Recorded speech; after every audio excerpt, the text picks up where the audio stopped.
Dude, it's not just that sweatshirt, Froggy. I mean, you leave your Hal Herman crazy Technicolor sport coat in here all the time. You leave clothing articles. You leave stuff. You leave like papers for your shelving business. Yes. You've spent hours doing orders, and I see you leave it here, and I just throw it in the trash can. You son of a bitch. No, I'm kidding. I'm kidding. If it's left here, I'm already done with it. I've never done that. But thank you. No, you're like an inventory mess. I'm a forgetful guy. Yeah, I would not want you to run inventory at like a warehouse. We have people for that. Yeah, I managed. Yeah, smart people. Welcome. No, because Froggy just walks in seconds ago. Welcome to the MJ Morning Show here on Q105. MJ and the crew, minus Fester. Apparently, Fester was just pulled over doing 140 on the Gandhi Bridge. Yeah. That's fast. Yeah. No, I'm kidding. Obviously, I'm making a funny reference to the whole Operation Speeder deal that they had going on. We'll get to that later on. Man, there were a lot of tickets. You see like over 225 tickets handed out. Get into that in a bit. So Froggy walks in, and he's got a hoodie. Was that a hoodie? Yes, my Lagwagon hoodie. One of my favorite bands, Lagwagon. What the hell is the band called Lagwagon? Yes, there is. Look at this. Oh, well, it does say Lagwagon. It's an old punk band, man. Come really? on, get with it. Oh, so is that like a newer, like a retro? That's not old. That's not vintage. No, this is old. This is like 20 years old. Hold on. When was Lagwagon a band, or are they still a band? Oh, they're still a band. They've been around since like 90. Lagwagon? I've never heard of Lagwagon. Because you don't know good music. How about Fartwagon? Fartwagon opens up for Lagwagon. do they really? Toot, toot, toot. Yep. Yeah. No, but I'm glad I was looking for this thing for like an hour. I'm glad it's here. Well, did you wear it yesterday and just left it on the back of your chair? I guess so, yeah. Yeah. Froggy leaves crap in here all the time. Welcome, folks. MJ and the crew. Yeah, Fester is not here. I guess he called in and said he's on the bridge. He wouldn't be on the Gandhi anyway. He takes the Howard Frankenstein. Hang on, let me... What's Fester's number? Oh, 813-310-8444. Yeah, there we go. That's what it is. See, I had the touchtones right in sync with you. Leave a message, but the fastest response will always be through text. Yeah, and text him. And he gets texts. Hey, why is he not picking up the phone? Oh, he could be in the Howard Franklin dead zone. He could be right at the top of the bridge. Yeah. Calling. Let's find out why Fester is running late this morning. It's been a weird week for Fester because Fester was out on Tuesday, unexplained absence. He couldn't be here. Can't get an answer out of Fester on why he wasn't here Tuesday. Hello. Brought his kid in yesterday, and now we're in the opening segment of the show, and Fester is still driving in. I'm glad you didn't have to pick me up this morning. I'll tell you what. You and I both. You okay, buddy? Are we going to get an explanation why you're all discombobulated, all disheveled this week? So I totally forgot that today is an RV show at the fairgrounds. Okay. You forgot? And I had nothing prepared, so I had to do all this preparation for the RV show because I'm going right after the morning show. Wait a minute. There's just a random RV show on a Thursday at the fairgrounds, or is it the start of a whole weekend event? Right. It's a Thursday, Friday, Saturday, Sunday RV show All at the right, okay. fairground. Gotcha. It's And, not like 3 hours on a random Thursday. Right. All No. right, okay. So, I've had a pretty busy week. I'm like, oh crap, RV show starts today. I'm going to be there. So I had to get some stuff ready and some paperwork ready. And Wait a minute. What did you have to do that puts you now 4 minutes late to the show? What could you possibly have to do in the 5 a.m. hour for a RV show that starts, I would imagine, at 9 o'clock this morning? Well, I usually don't pack my extra computer or my worksheets or business card. I have a little travel bag that I bring with me to these things. I didn't have any of that made, so I had to do that. And it took me a couple of minutes. It didn't take me forever, but it was enough to put me a couple of minutes late to the show. So All right. I figure if I'm gonna be 3 minutes late, I might as well miss the whole first segment. I mean, what do you need me for? So right now I'm at Circle K gassing up. And now you don't have enough gas? You got to gas up as well? I have plenty of gas, but I'm not on this set. If I'm gonna miss the whole first segment, I might as well get the gas now. But you didn't miss it because here you are. Yeah. Why don't you also, after you finish filling up at Circle K, why don't you find a 7-Eleven and see if you can find a couple of hot dogs that have been on the metal rollers for the last 12 hours? Oh, they probably have it here at Circle K. Circle K has hot dog rollers as well? Yeah, I think they all have hot dog rollers. Yeah, for those that don't know, Fester has a full-time job. The full-time job is selling RVs at General RV, which is on I-4, in Dover. And after we ended the MJ Morning Show in 2012, Fester, found a new career path, and he started selling RVs. Then, of course, we brought the MJ Morning Show back in October of 2020, just celebrated 3 years back. Fester, while coming to the MJ Morning Show, virtually every day, still sells RVs, and frankly, that's the bread and butter. I mean, that's the bread-winning activity for the family, is selling the RVs. If he had to scrape by with what he's getting paid here on the MJ Morning Show, the family would starve. His kids would be in a Sally Struthers commercial, okay? I'm sorry. Yeah, with distended bellies and everything. I'm sorry. Hey, you guys, Flies all flying around and everything.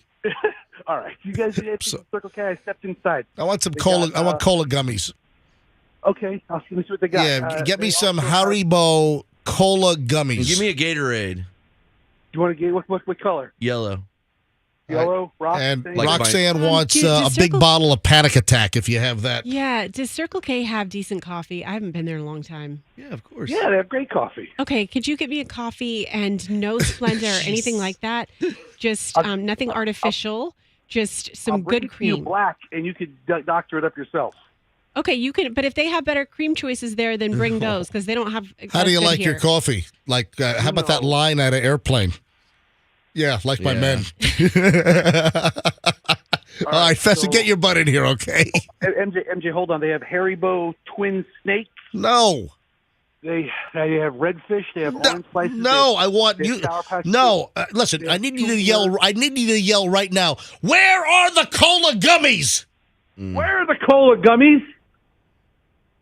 Nobody's answering me. Oh, is anybody in there? Yeah, there's a bunch of people that call. I want Haribo cola gummies. That's not. Don't come into the studio without them. That's a deal. All right. All right, dude, I'll see you in a few minutes. Goodbye. Find me cola gummies. Gotta have them. 608, just getting wrong. That's a weird show open today, I'll tell you that. We mix it up every once in a while with mayhem, like me and Fester and Froggy. And man, I'll tell you what, Roxanne, you got to do your Panic Attack today. I got a couple of requests for that. Oh, good. All right, hang on. You know what? I'm getting sick of this traffic thing. I'm gonna Noise to yeah, bed. I'm gonna replace this traffic music later today. I'm gonna figure something out. Back in a second, folks. Here we go.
619 MJ and the crew. Where's Fester? I mean, how long does it take him to get from the Circle K right down the street? I mean, literally. We did give him a very big specific order. Well, is he on the hunt for my Haribo Cola gummies, which apparently weren't very obviously displayed at the Circle K, meaning maybe they don't have... I'm surprised. It happens quite a bit that I might have a craving for some Haribo Cola gummies, and the store doesn't have them. They'll have other products like the gummy worms and the other, Haribo gummy bears. But, man, the cola gummies, those are my jam. Those, why are you patting your face like you're putting aftershave on? I just shaved. So I shaved my face, and now I'm just dousing myself with aftershave. So you're telling me that you do have a facial hair problem? Yep, I do. Mm-hmm. You got a lady mustache going on? Is that, where the heck is Fester? 813-310-8444. Are you craving the gummies that bad? Oh, my God. Will always be through text. Why is it going right to voicemail first? What is the... Yes, I'm craving the gummies. Yes. Oh, man. But he's just running late. Now, what is it doing now? Oh, okay. Now it's ringing. Just got hung up for a little bit. Hey, Yeah, where are you? I just drove past your radio station and I went to the Wawa to see if they had Haribo Oh, gummies, God. and they didn't. No, so I'm literally in the parking lot now. What the hell is going on? So Circle K didn't have cola gummies and Wawa didn't have Haribo cola gummies as well? No, I mean, I have to, if you give me some time, I can go to 7-Eleven, but it's going to take me like 10 minutes. No, get in here, man. My mouth was just expecting those things. I mean, I was starting to salivate for the Haribo cola gummies. Folks, these are the little like cola gummy bottles. I mean, folks know what these are, right? Why are they not like a number one item on the shelves? Maybe because it's like an old person treat, and It is not an old person treat. I want my gummies. the colas. I mean, I don't know that the kids go crazy for the colas. They go Yeah. for like the You know more what? crazy flavors. You know what? Let's go to phones right now. Oh, God. The gummy lines? Let's go to the gummy lines right now. I want to hear from people that love the Haribo cola gummies like me, or Nobody likes those. or maybe you've never heard of the damn things, or maybe you hate them like poison. I've heard of them. They're not bad, but they're definitely for old people. They are not for old people. What are you talking about? All right, I'm going to phones right now. 800-990-1047. 800 hang up. Get in here. 800-990-1047. That's 800-990-1047. Remember about a year ago, a listener sent like a 5-pound bulk bag of Haribo gummies from Amazon? Yeah. Yeah, they're out there. And you know what? They used to be cheap. You used to be able to get a 5-pound bag for like $14. A 5-pound Yeah. bag. Oh, I'm not You making really this need up. that? Hey, Roxanne, I'm bringing up Firefox on Fester's computer. Okay. Kind of scoot over real quick and just type in Amazon. I got it. Let me just get rid of this box. No, go to the top here and type in Amazon.com. And all right, God, you type worse than Fester. Well, she's at a weird angle. I type quite well, and All right. I will challenge you in a typing contest Okay. any day of the week. All right. But I'm literally doing this like at a hard right angle. Okay, there we go. So go to Amazon. Open it up. Go to Amazon. Go ahead and grab Fester's. Just move over to Fester's mic. I just moved it. Oh, so you I've got got it. it in my Okay. hands now. All right. Now, in the Amazon search box, type in Haribo, Haribo, Cola Gummies Bulk.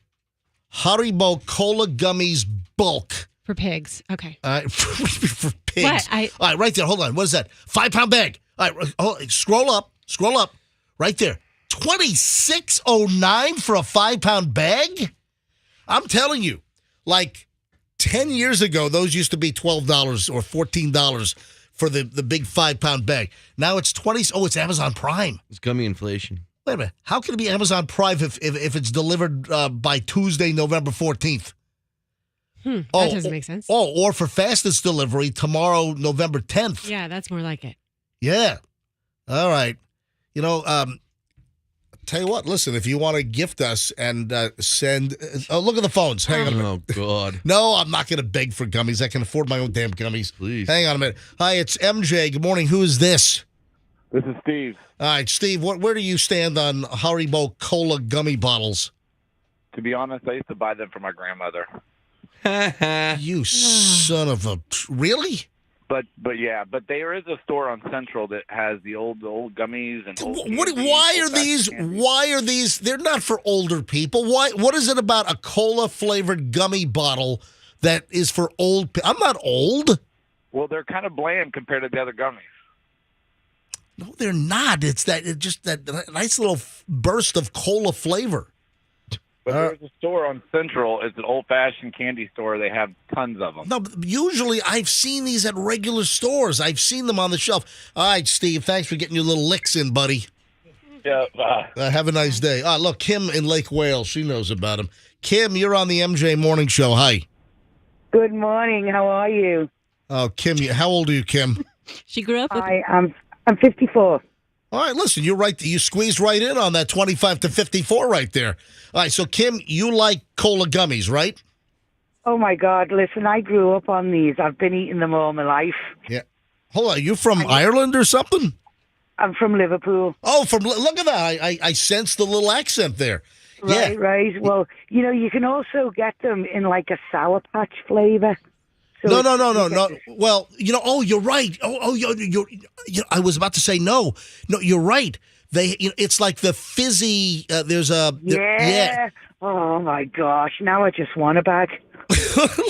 I love your accent. Now, Kim, I couldn't let you go without asking you.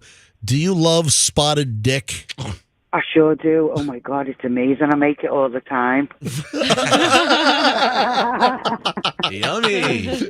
You know what? I'm going to make you guys one day, and I'm going to drop it off at the show. Please do. I would love some spotted dick. Kim, what brought you from Liverpool to Lake Wales? I was a professional nanny over 30 years ago.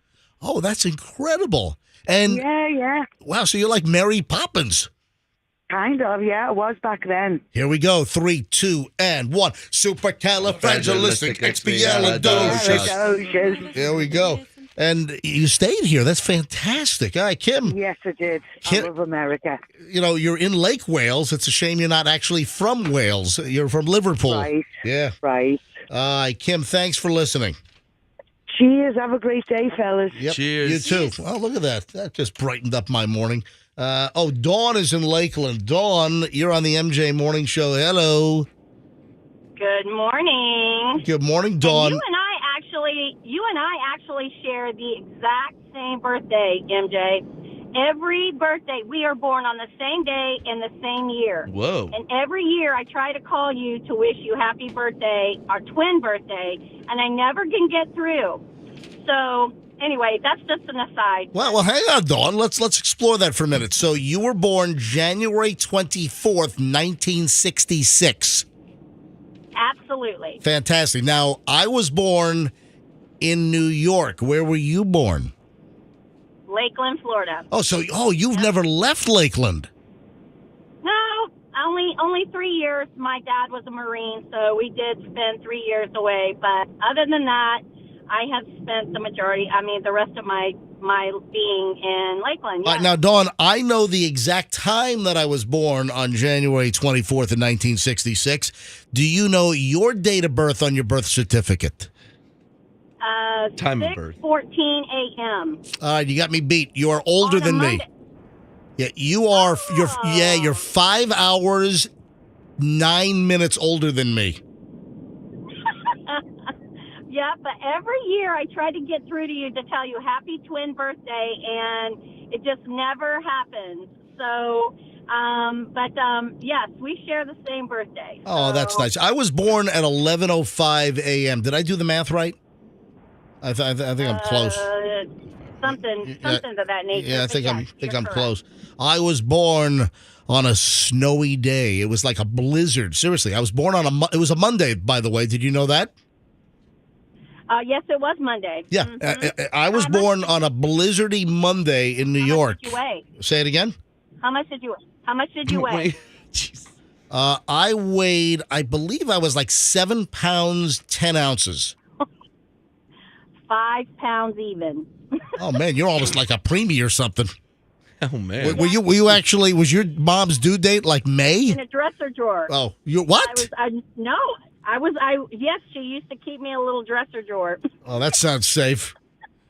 How the hell did kids survive? I used to, when I was growing up, we'd be driving around New York, Long Island Expressway, Palisades Parkway, and I'm in the front seat, no freaking seatbelt, no car seat. Oh, yeah. I'm 3-4 years old. My face is pressed against the windshield. My elbows are on the dashboard. I'm breathing to make fog on the windshield of the car. How the hell did we survive, man? All right, Dawn, have a great... Jumping over, back and forth over the seat. Oh, and yeah. Stuff like that. Yeah, I don't even think there were remember seatbelts in cars back then. All right, thank you. Thanks, Dawn. Oh, wait a minute. Well, but you called about the gummies. Yeah, the gummies. Yes, we didn't even talk about the gummies. But yes, no, I did. I love the fruity ones, the Haribo regulars. I did not know about the cola ones. Oh, yeah, they're So, little are cola those bottles. the other ones? Look for them. You'll love them. They're fantastic. Well, those other ones are addictive. So I'm concerned about the cola ones because I can imagine that they are like crack. So I'm going to have to go find them. So and who cares if they're for old people? I want to try. They are not for old people. What is going on? The cola gummies are not for old people. Yeah, I'm not saying they're for old I don't care people. if they are or not. I love them. Who cares? I'm just telling you, they're not for old people. I don't know where did it come from that cola gummies are for old people. I don't know where the hell this started. It's not. I don't know where it started. Who cares, though? It doesn't matter. It's like, eat them. Enjoy them. Old people are more of like hard candy, I thought. Anyway, thanks for phoning in. I think it's You're welcome. very special that we connected and we share the same birthday. That's superb. Yes.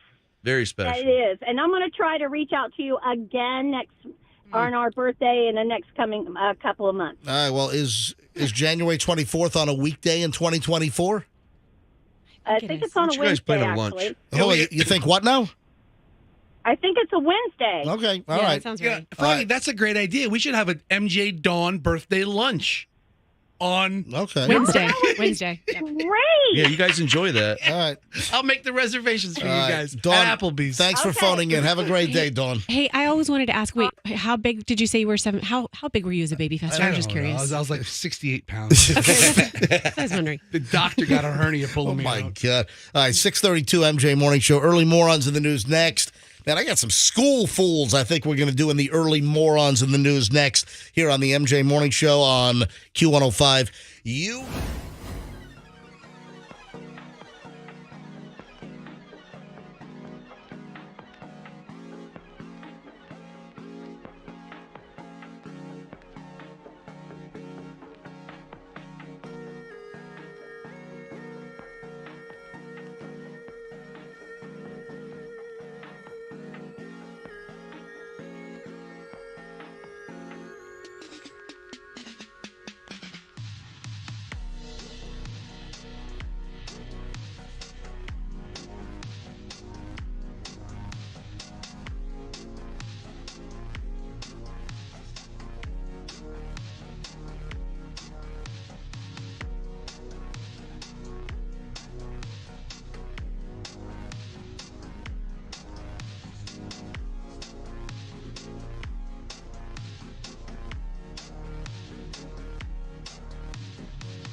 Here we go, 6:41 and some early morons in the news here on the MJ Morning Show.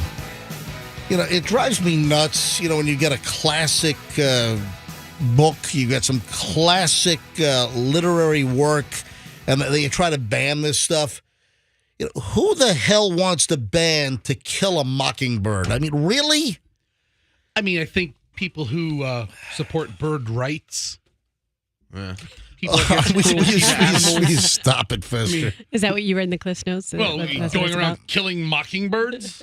A group of progressive teachers fought to prohibit the famous Harper Lee novel To Kill a Mockingbird from being assigned in a classroom curriculum. The Washington Post had a report last Friday about how educators from Washington State, the Mukilteo?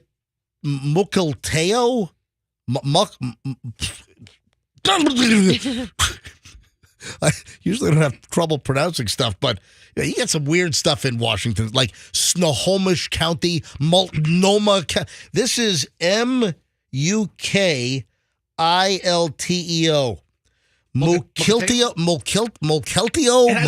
I don't know. All those Native American and Indian influences and words out there. Yeah. That's where the freaking school district is. Anyway, the Pulitzer Prize winning book, To Kill a Mockingbird, of course, the story of the young girl grows up in the American South during the Great Depression.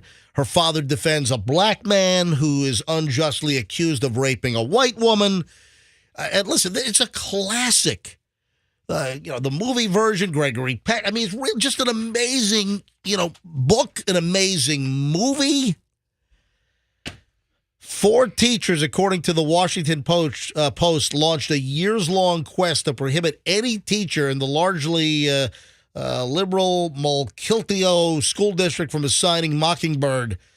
And it started with a formal book challenge late in 2021.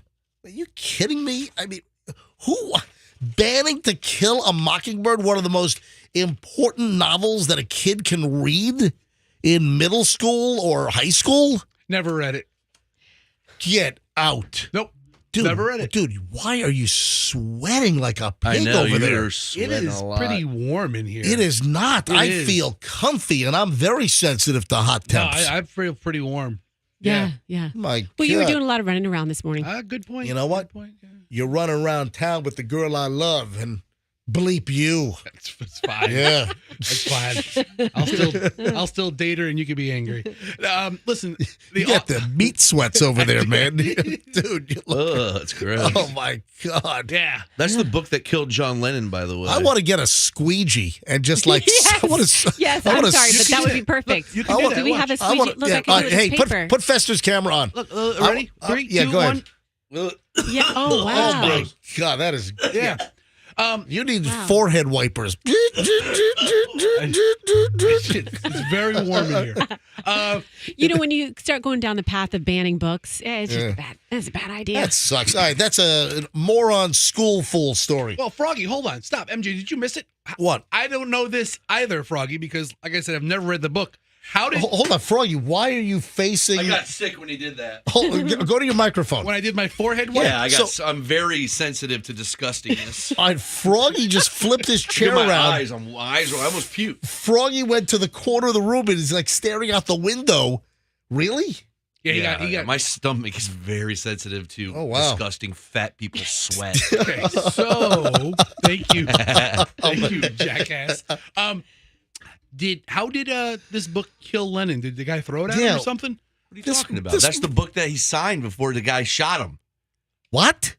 I don't know this. I mean, sure. Hold on, what? Look up the book that John Lennon signed by, what's the name of the guy that killed him? Mark David Chapman. Look up what Mark David Chapman had John Lennon sign.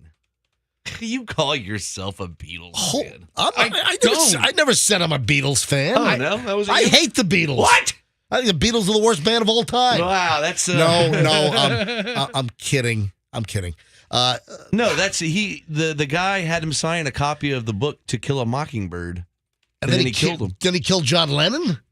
Yeah, I mean, this is a very well-known thing. Hold on, I didn't know that. No, The Catcher in the Rye. No. Oh. Mark David Chapman signs the book that caused them to shoot John Lennon and the Beatles. The Catcher in the Rye by I thought he read Kill a Mockingbird and then he killed John Lennon. No, it's Kill a John Lennon. Can you go to Wikipedia or something? Can we get, I don't know what. It's not Catcher in the Rye. This is the auction site. Yeah, so. This is the book. Fester is on some auction site. All right, listen, go. I got to do a little research. This is all dropped on me pretty quickly. Album signed by John Lennon for his killer. Yeah, I'm signing an album? Listen, are you sending us down some kind of rabbit hole here? No, I'm telling you, man. All right, Roxanne, can you research this quickly? Yes. Froggy makes a claim that here's an article. Do you believe that John Lennon's assassination was based on the book To Kill a Mockingbird? Hold on. I thought that Chapman had Lennon sign an album, but the murder was based on a book. I don't think he brought the book to the Roxanne, Bang Bang. listen, can you just okay, well, figure this out? came across something about Shouldn't Froggy... Double Fantasy. Okay, that was the name of the album that he that signed. Lennon signed for Mark David Chapman a few hours before his death. Shouldn't Froggy research this so he thinks Oh, he was before reading The Catcher in the Rye. Froggy couldn't research anything. What do you think so- I am? A complete? You think I'm like Corky over here? The only reason we're talking about The this hell? is because you said it was I run a multi-million-dollar business. I'm kind of capable. Yeah, that doesn't have to deal with important novels of the 20th century. Yes, All right, Catcher in the Rye. That's what he was You're reading. wrong. yes, Alex. Yes, Alex. I'll take important novels of the 20th century for 800, please. I thought it was To Kill a Mockingbird.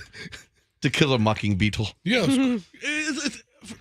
Sorry, I made a mistake. You made a huge mistake. All right, little delayed, but that was the Daily Double. It's not just a regular mistake. It's a huge. You bring it out of left field. Has nothing. Okay. this is the book that killed John Lennon. let me. I mean, you just made that up. That I'm didn't- sad. book I guess didn't it is a kill John Lennon. fabrication. Hey, guess what? It's the same number of syllables. The Yeah. Catcher and the Rye to Kill a Mockingbird. So There I you can go. see the confusion. Yeah, that makes it all crystal clear now. Roxanne just turned into a mockingbird. 1, 2, 3, 4, 5. What the hell? All right, listen, you just derailed me. I had like 2 more morons in the news stories to do. Sorry, I thought I'd bring up something interesting. I failed. But you brought up it's like a totally erroneous information. You sent us down a rabbit hole, Sorry. is what you did. I'll shut up. All right, thank you very much. Did you know Gone with the Wind had to do with farting? Garn with the wind? It would have been better if you didn't mess it up. Had to get it out too All quickly. right, get out of here. All right, I've got 2 more stories I'll get to next. I'm sorry. Sorry. What a weird first hour here on the MJ Morning Show, but I like it. All right, 6:49. Back in a second with 2 more school fool stories and a whole lot more here on the MJ Morning Show. If you've thought about going.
On Q105, 702 here on a Thursday morning. So you were watching this and you have grave concern? No, I do not watch this because I am not. Well, hold on. I thought you said you saw this on TV last night. You just brought up a video. Yeah, don't uncue that. Right. I have two different tabs open here. All right. Well, don't close them. You're notorious for you do 5 minutes of work setting stuff up, and you're notorious for closing tabs on the computer. So I am not a huge country and western fan. Music. Hold on. Make this quick because I got the bus driver and the school teacher. Up. I got the warnings, man. Hurry. So I got some big old warnings coming up here. But Yeah. I guess last night was the Hillbilly Music Awards. Where the CMT, right? CMA? CMA. CMT is it was not like I don't know what channel. It was the CTE Awards last night. Where are we? So, I mean, they had like Hillbilly Song of the Year. I think they gave you like a can of Skull or something. They did a Jimmy Buffett tribute. Did they? Okay. Yes. But Boy, anyway, he wasn't a country act. What are you talking about? country music has rolled into what is now like just beach bum music. Everything that is out that's country now is inspired by Jimmy Buffett. Let me tell you right now. I know absolutely jack crap. I know nothing about country music. Dude, you don't know nothing about no Jelly Roll? No, I don't. Only thing I knew was the Applebee's song. Jelly Roll is awesome. There are more country and western singers wearing flip-flops than boots these days. And the Jelly Roll guy, he has face tattoos. Okay, so He's I'm awesome. glad you mentioned Jelly Roll. Jelly Roll, who's a big act, who has a hit song out right now. Yeah. We fancy like Applebee's. Come on, this guy's bum. Was that his song? This guy, Yeah. has this guy done anything since this? He works at Applebee's now. I'm the manager. Who did on the this? third shift. I have no idea. What was the guy that did this? we fancy like Applebee's on a date night. I don't know. Steak with the Oreo shake. I have no idea who this guy is. But that wasn't Jelly Roll. No, Froggy's right. This guy I would think that a guy named Jelly Roll spends a lot of freaking time eating stuff at Applebee's. Well, you should see him. So- Have you not seen Jelly Roll? Okay. Or the Cheesecake Factory. So- yeah, I'll take the fettuccine Alfredo with 7 weeks worth of sodium and fat in one serving. All right.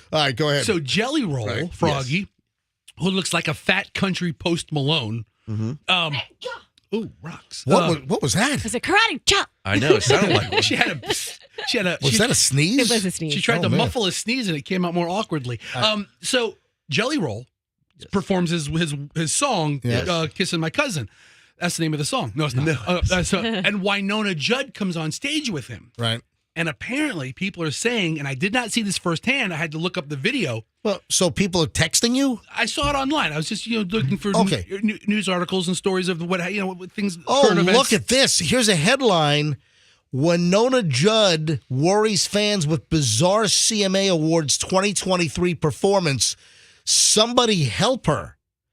Now, Fester, you brought up video. So I go to Is YouTube. that the name of the song? Someone help her. Someone help Winona. She's about A to wheel fell off my camper. Somebody help her. All right, let's watch it. All right, so this is Winona last night at Last the night. Hillbilly Music Awards. Let me play this. Hang on, let's listen. All right. Oh, my God. Right? Wow. She's stabilizing herself. She's holding on to Jelly Roll, and that's a lot of freaking meat to hold on to, man. I'm telling you right now. He's 400 pounds. He's a big boy. Jelly Roll, he's bigger than Meatloaf. If he's sweating like Fester, he's like slippery So, too. Oh, Winona Judd, it's like she can't stand up. Play it. She's holding on to this Jelly Roll dude. It's like she's about to collapse. Look, she's grabbing on like she's on a white knuckle hell ride.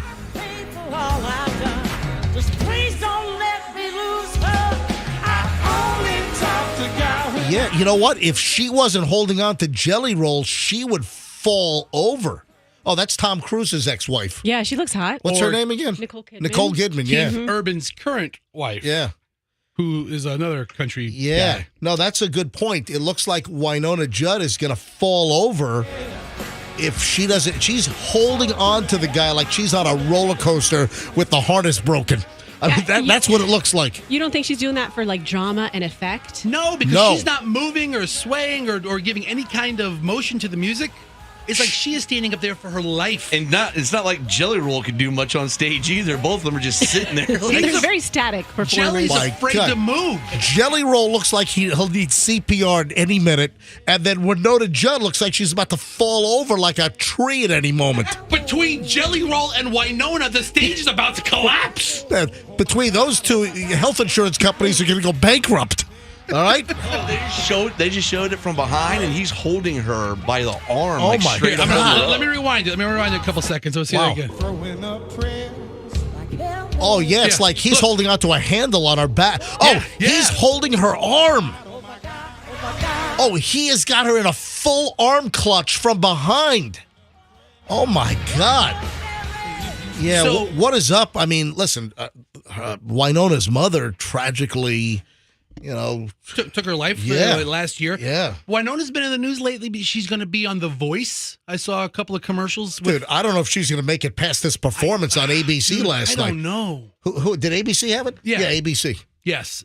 Wow. But anyway, so if you're a Winona fan or not, she looked like crap last Well, night. listen, I'm not a country music fan, but I have no ill will towards Winona. I No. hope that she gets her health not even- checked out. She's only moving her lips. That's it. It's like Yeah. an animatronic. You know what? It's like she's got that frozen body syndrome, like Celine Dion or something. Yeah. It's like one of the presidents in the Hall of Presidents. in There Disney. you They're go. all Animatronics. meh, It's like eh, Millard Fillmore telling me about yeah. something. All right, let me get. Listen, that's a good pick there. I mean, that's You're probably welcome for something. bringing up Jelly Roll. Probably we need to look into this a little further. Even though we do virtually no country music Yes. stuff on this show, The MJ Morning Show medical I-team investigators will Yes. get on it. except Yeah, we fancy like Applebee's. he's on a date night at the Bourbon Street Steak and an Oreo shake. See, she should have been dancing like you, Fess. Has any of us figured out who sings this song in the 6 minutes we've been talking about this? Conway Twitty. Okay, I have no idea. Oh, the Oreo shake song, the I- Applebee's. Yeah, I have no idea who that guy that's- is. That starts with a W. Walker Hayes. Walker Hayes. Yeah. Yeah, that's what Andrew Okay, just told I me. have no idea. Walker, All right. Walker Hayes. All right, let me get to I got the warnings for teachers and school. You'd figure by now that teachers would know not to have sex with their students. It's just never Well, ended. obviously they know, but they just can't help it. I mean, by now, wouldn't you say it generally doesn't end well? You know what? We don't know that. We don't know that at all. I mean, let's say what if for every one that gets caught, what if there's like 6 other ones happening that we don't know about? A former Maryland middle school teacher arrested and charged with having sex with an 8th grader 8 years ago. Melissa, but we have current stories. We have, every month it seems like there's a couple that pop up, fresh current cases. Melissa Marie Curtis. And then also what changed is over the last decade, we've had a rash of female teachers, getting it on with male, but also trying to hook up with the big L deal with female students as well. Dude, it's rare these days to hear about a male teacher doing anything. You know what? You're It's right. all females. Yeah. It is. But then didn't we have a discussion the other day that women usually aren't pedophiles, but doesn't that inherently categorize them as a pedophile? Technically, you would be correct, Roxanne. Absolutely. So That's a good point. Melissa Marie Curtis, 31, accused of engaging in sexual acts with a student while she was a teacher at Montgomery Village Middle School, beginning in 2015 when she was 22 years old and the victim was 14. Oh, man. Montgomery County, Maryland police said they opened their investigation just last month in October after an adult male who would be, 22 now, adult male, came forward with allegations of abuse. The alleged abuse occurred within a school in Curtis's vehicle and at several residences. Oh, man, that goes back. So, hey, she's pretty attractive. I'm looking at her mugshot right now. She's pretty attractive as well. Now, don't tell any of your friends or anybody about this. But, I wonder if for 8 years, I wonder if she's been like, oh, man, did I get away with it? Am I going to get in trouble? Am I just minutes away from getting cuffed and stuffed? And boom. She's living like Tony Soprano. She did. With weight over her head. And then, you're right. And little fishes are talking to him. Just Yeah. All right. So the other warning that I have here on the MJ Morning Show, for school bus drivers, and plenty of drivers are getting ready for the routes this morning, do not, whatever you do not fall asleep at the wheel. School bus driver, in New Jersey on Tuesday, 7:15, the school bus driver falls asleep and crashes into a house. How do you fall asleep at 7:15 in the morning if you're a school bus driver? If you had a late night. Yeah, if you're up all night partying. But you're awake. It was a rhetorical question, guys. Hold on, MJ. Think about it. It's that you're a school bus driver. You're awake. You've gotten up and you've gotten into a bus and you're driving. It's not like you just fell asleep on the couch. Yeah, Howell, New Jersey, school bus crashed into a home. Tuesday morning, the driver fell asleep at the wheel. 7:15 in the morning, a woman and 2 children inside the home at the time of the crash were not hurt. Bus driver had lacerations to the face. The house is all bashed in. Hey, Mommy, there's a school bus in my bedroom. All right, so if you're a school bus driver, try not to run into any houses this morning. Good call. All right, folks, typically we go to traffic with a certain sound. I'm about to blow that up. Andrew, I don't know how long. Yeah. I don't know how long we've been playing, but I'm done. I'm canceling it right now. All right, Oh. hang on. Let me do some live commercials for our great sponsors, and then, folks, I'm canceling our traffic sounder music, and I'm replacing it on the MJ Morning Show in seconds. What am I going to replace it with? Find out in minutes here on the MJ Morning Show here on Q105.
Live right now. We start an hour and 20 minutes of Not Stop MJ right now. Every morning around this time, 1 whole hour and 20 minutes. Non-stop MJ morning show content. No commercials, no music for 1 hour and 20 minutes. We don't stop. We don't stop entertaining for the next hour and 20 minutes. No breaks. Folks, no one does this. Tell 3 people a day to listen to the MJ Morning Show. If you know something, let's say you work with somebody that doesn't listen to us and maybe they talk about another morning show, just tell them to give us a shot. Tell them when the other show goes to commercials to turn us on, and they're going to stay. I'm telling you. This is the most consistent, entertaining morning show on radio in the entire freaking state. All right, so, Fester, you said it to me. Roxanne just forwarded me an email. People think that I displayed sensitive personal banking information on MJTV about half an hour ago. Yeah, several people are highly concerned about your irresponsibility. Wow. Roxanne, you sent me an email as well. I just saw this. I did. I tried to look back at it. I didn't notice it, but... Well, you sent me something from the text line, and this is at 7:04. You sent me an email. Hey, Rox, MJ's paper that he's reading from shows Michelle's banking information. It was the last page of the papers that he was holding. So that was at 6:45, Fester, right? Didn't you say that somebody texted you on your personal cell phone? It might be the same person. Juan, MJ Morning Show super fan. Fester's personal... I'm holding up the metal plate where somebody had this made. Yeah, Fester's personal cell line. I'm holding this up to MJTV right now. Personal cell phone for Fester is 813-310-8444. And can you read what the text said that Juan sent you earlier this morning? Hey, man. Yep. MJ's paper is showing Michelle's banking info. Yeah. So it's almost verbatim to that. Maybe it's the same I don't know. information. So I went back. What happens is you double print on your paper.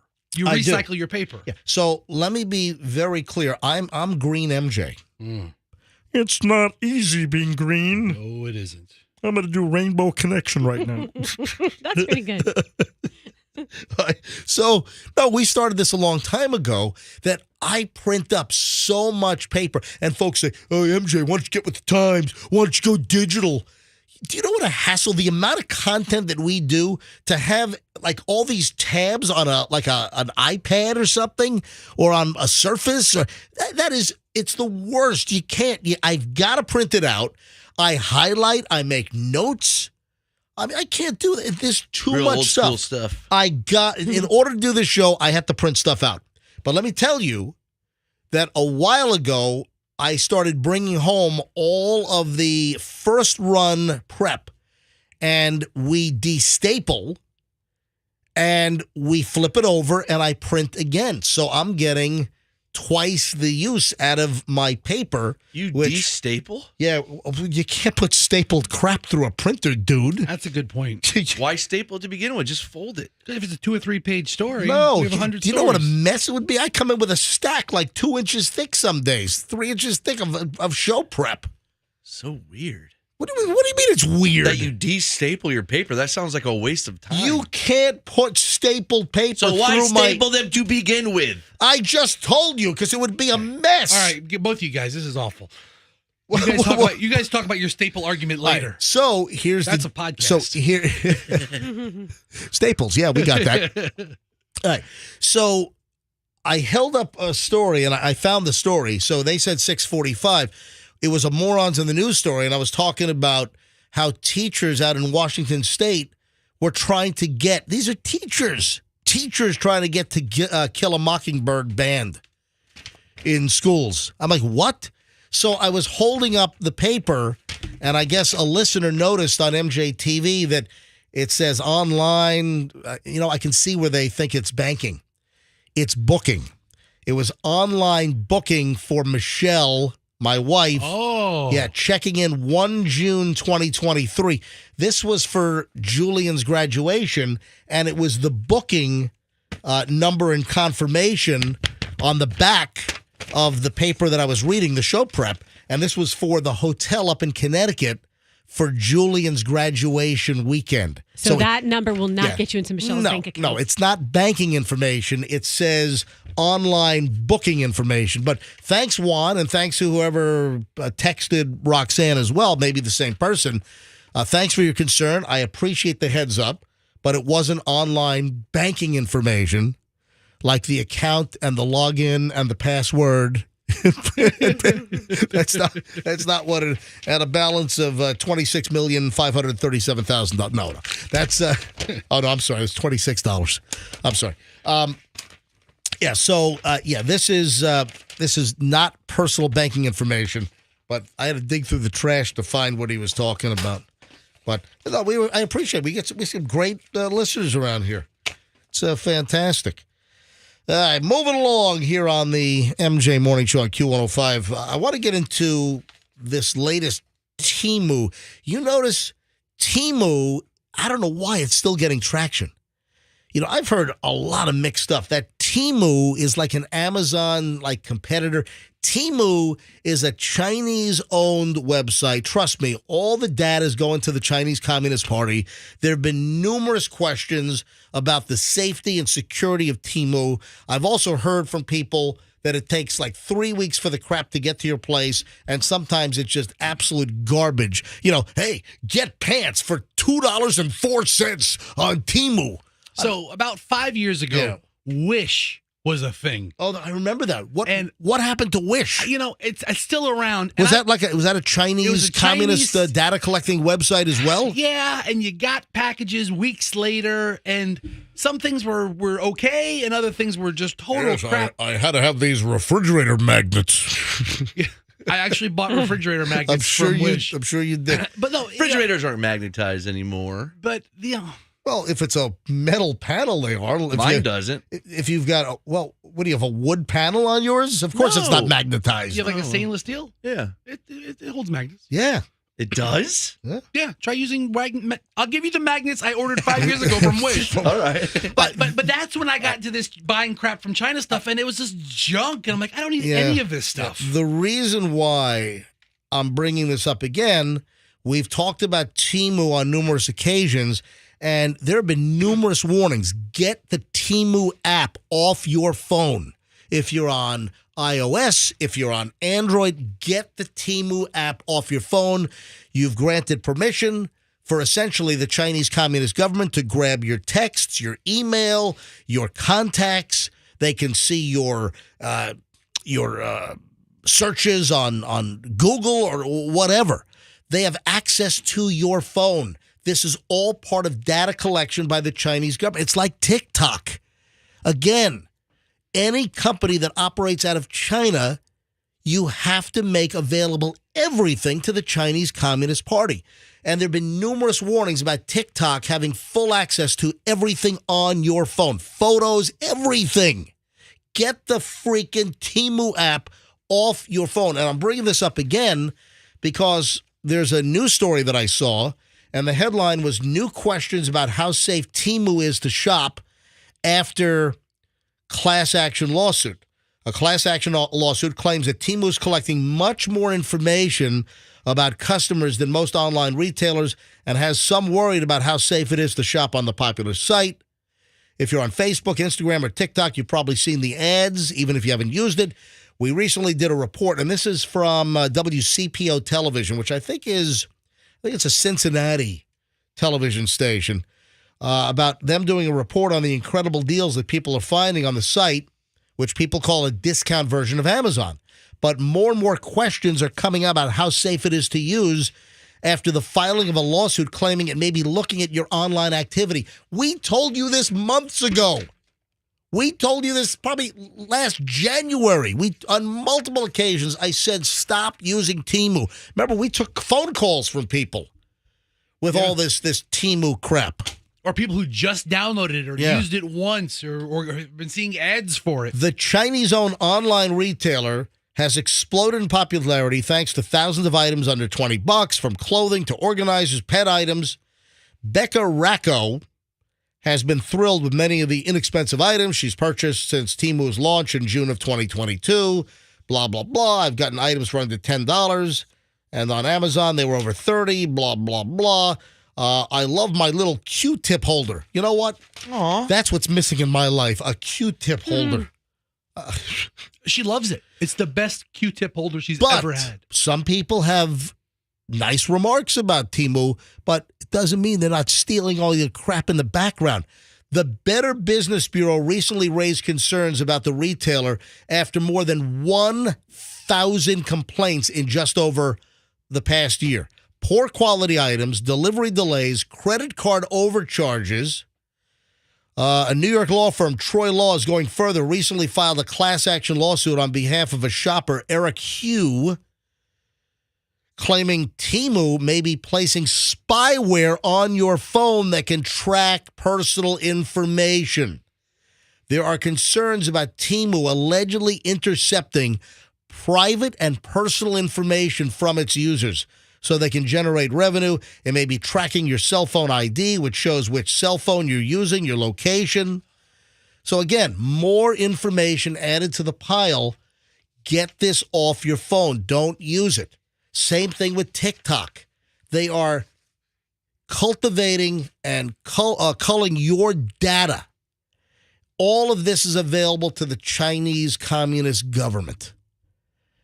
Data is power. That's where all the power lies these days. It's all in data collection. And then, moving on here, speaking of TikTok, did you see TikTok, again, Chinese spy operation? Get it off your phone.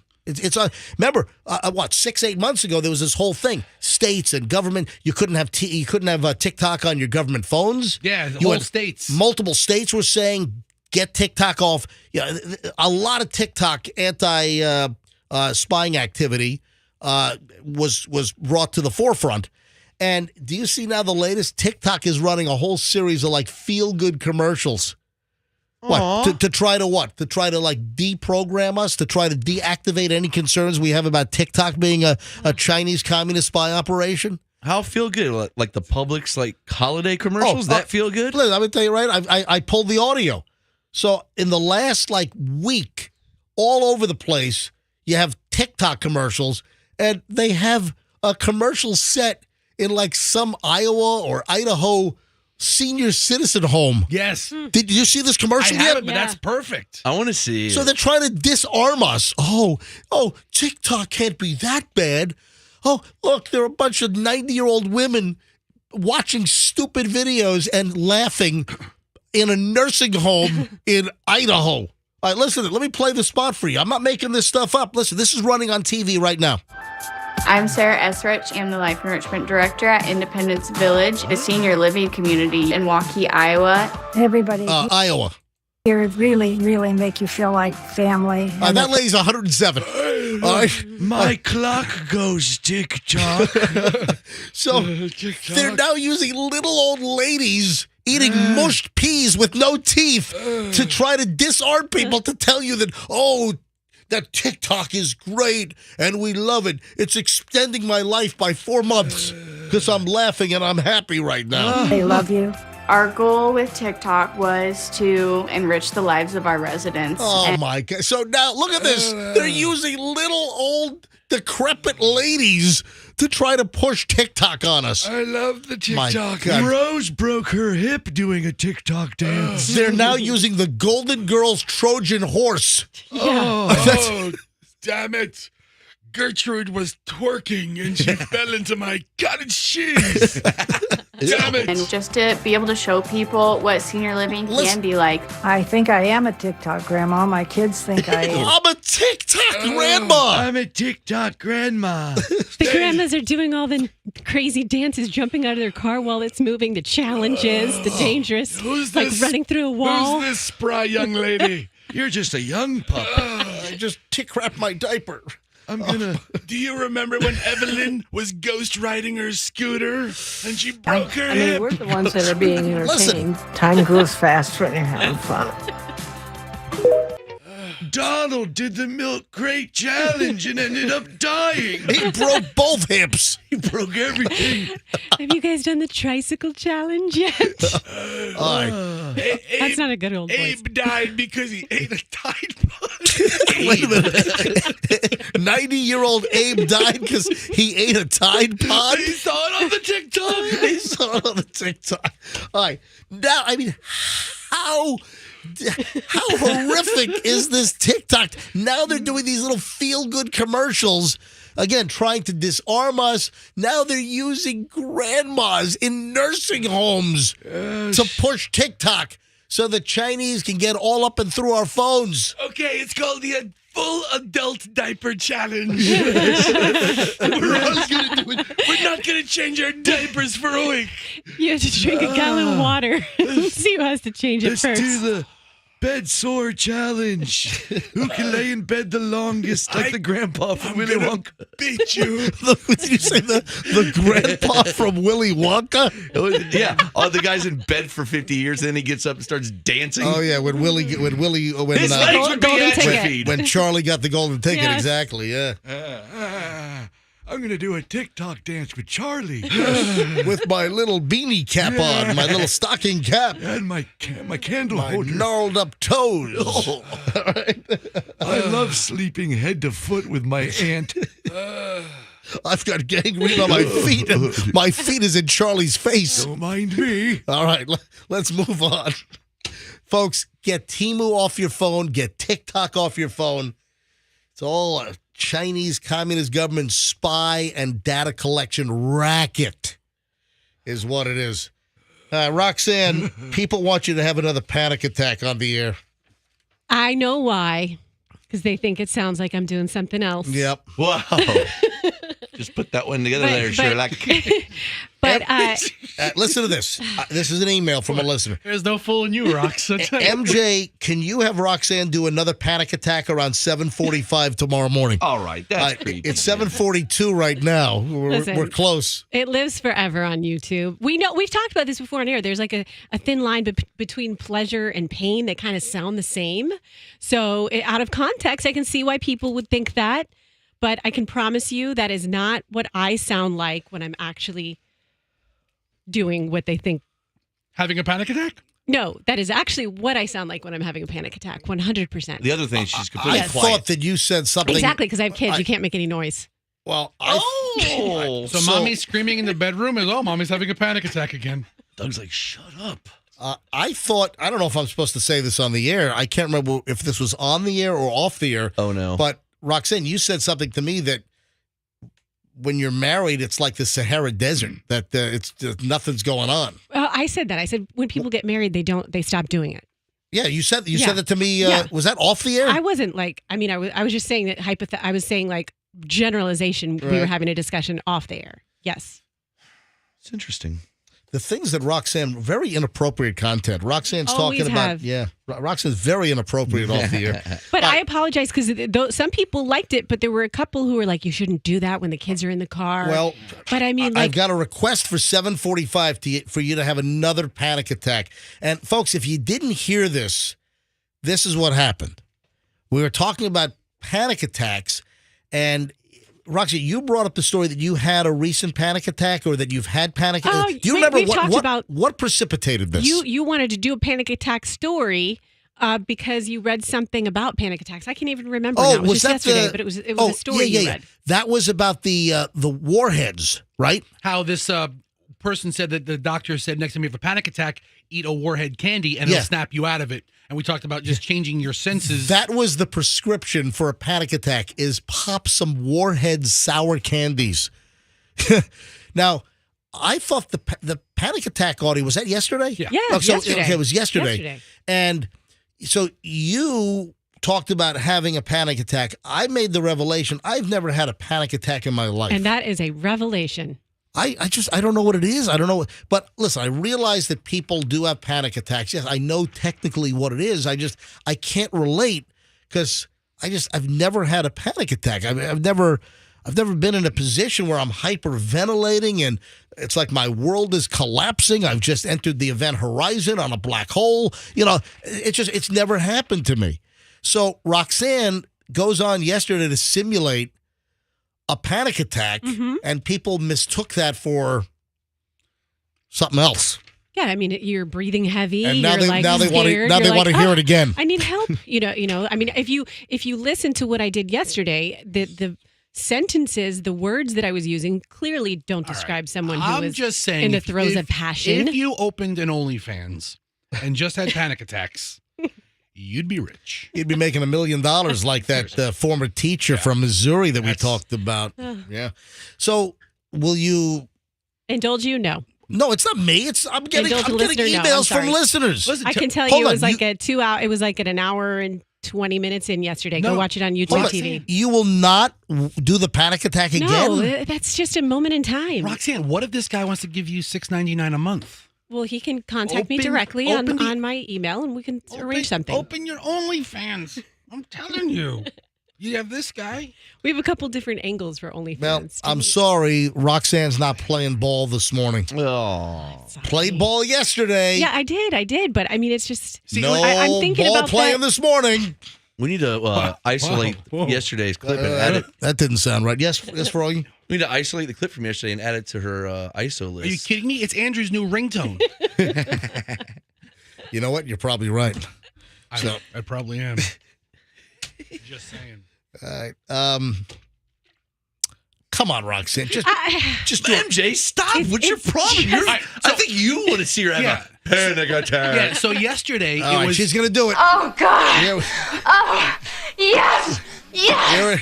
Yes. here it is. Yes. Yes. Yes. Oh. There, Oh, yes. there it is. Yes. Yes. Oh. Yes. Yes. Yes. Yes. Yes. Yes. Oh. Oh. Oh. Oh, God. Oh. That was. Oh, the famous line isn't in there? No, they cut the line out. Oh, I'll have what she's having? Yeah. Oh. Wasn't that a Katz's Deli? Yes. Yeah, Katz's Deli. Yes, I've been there. I sat in the seat where she had it. Because there's a little sign that hangs over. Oh, yeah, you know what? I have seen that. Yeah. Anybody else hate Billy Crystal like me? You know what? No. Do you know, hey, speaking of like hating actors, do you know there's like this whole movement of hate? And Michelle showed me a story like a month ago, and it was like something like, why is Martin Short even alive? Oh, I like that guy. Yeah, Come on, Martin Short's awesome. There's like this undercurrent of hate for Martin Short. What? I don't understand it either. How about the hate for Kathy Lee when she was interviewing him and goes, "How's your wife doing?" And he goes, "She's been dead for 2 years." Oh, my God. How about the hate for Kathy Lee? Oh, that's terrible. So, yeah. The clip is still online, by the way. Yeah, that was a big mistake. You either get Martin Short or you don't. Dude, Three Amigos? I what? like him. What's that show that he's on Hulu with Steve Martin? The Murders in the Building? Yeah, Only Murders in the Building. Michelle and I, after hearing repeatedly and ad nauseum from friends of ours, oh my God, you gotta watch Only Murders in the Building. We watched the first episode. I'm like, oh my God, this is awful. We watched the second episode. All right, I'll give it 2. All right, well, I'll give it 3. All right, I'll give it 4. We shut it off. I'm like, oh my God, what brain dead crack addicts think that Only Murders in the Building is good? It was I'm with you on that. Awful, I'm with you. just Yeah. terrible. I could not get into it. I went to go see Martin Short and Steve Martin live, and it stunk on ice. Steve Martin whips out a banjo. I'm like, I'm leaving. I left. It wasn't a comedy act. It was a banjo act. No, I thought it was a comedy show. I know what you're talking about. It sucked. It was named The Banjo Show. No, it was. Yes, it was. Listen, you either get Martin Short. I don't know why he's alive necessarily either.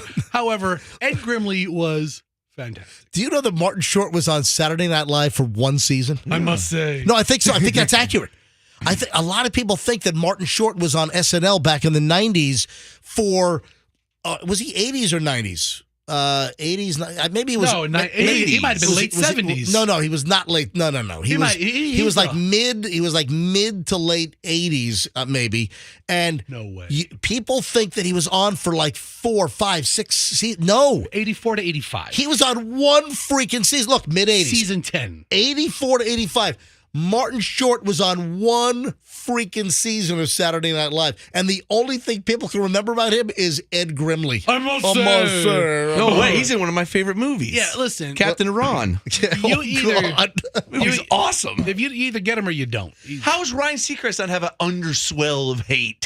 Seriously. Like, what is it? Martin Short's funny. Ryan Seacrest is Yeah, that's a good dull. point. Ryan Seacrest is really an unexplained phenomenon because he is just the epitome of dull and mediocre. I figured out what he did. He sold his soul to the devil. He's Illuminati for sure. Which one? Ryan Seacrest sold it. He said, "Here you go, devil." And devil said, "Thank you, Ryan." It is 7:50 at the MJ Morning Show. Yes, Roxanne. It's funny. You realize how many people just tune in at certain times. 'Cause Right. I have all these texts. Oh my gosh, what's going on? What am I listening to right now? Because they heard the clip from When Harry Met Sally. They must have just turned it on in the midst of it. By the way, speaking of Martin Short, Jiminy Glick. I mean, one of the greatest characters ever. The greatest interviewer of all time. Thank you, Kim. I'm moving along. I got a little internal issue I wanted to discuss. I want to give away a prize because we give away some interesting stuff. Back in September, I gave away 5 Zojirushi rice cookers. And man, those things flew out of here. Rick, our operations guy, Slick Rick, he was hoping that like one of the winners was not going to pick one up, and he had his name on it. He told Tyson, our promotions guy, hey, if someone doesn't pick up one of the rice makers, I want it. And if every single person picked up the rice maker that day or the next day, those things flew out of here. And to me, I have a Zojirushi rice cooker. I've got the IH Plus pressure model. And I just made some sticky rice, some good I use Japanese rice, koshikari short grain. You follow the instructions. Okay. Rice is under freaking rated, man. I'm telling you, for a snack, give me a bowl of rice and some chopsticks. Yeah. Maybe I'll put some furikake on it. You're going to put kaki on your rice? No, it's furikake. It's rice seasoning. Furry kaki? So hold on. I think rice tastes like crap by itself. No, it doesn't. It's fantastic. And the Zojirushi rice makers are the best. All right. So I gave those away. It was a smash. Total hit. What are we giving away now? Weed whackers? I wish. All right. We've done it before, but only a couple of them. I want to give away a whole bunch of dash cams and tie it in with Stacy Kemp and the Kemp Law Group. Because of all the awful drivers in the Tampa Bay area, I thought we'd give away a nice, high quality. I mean, these things could be $200-300 a piece.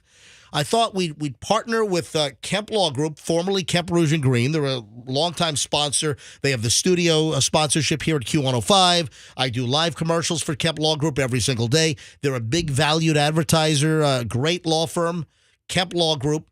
And I thought maybe we'd give away a bunch of these dash cams. So that makes amazing sense because if you're in an accident and you have the footage, there's your case. Yeah, so next week, I'm thinking maybe we can give away a whole bunch of dash cams all next week.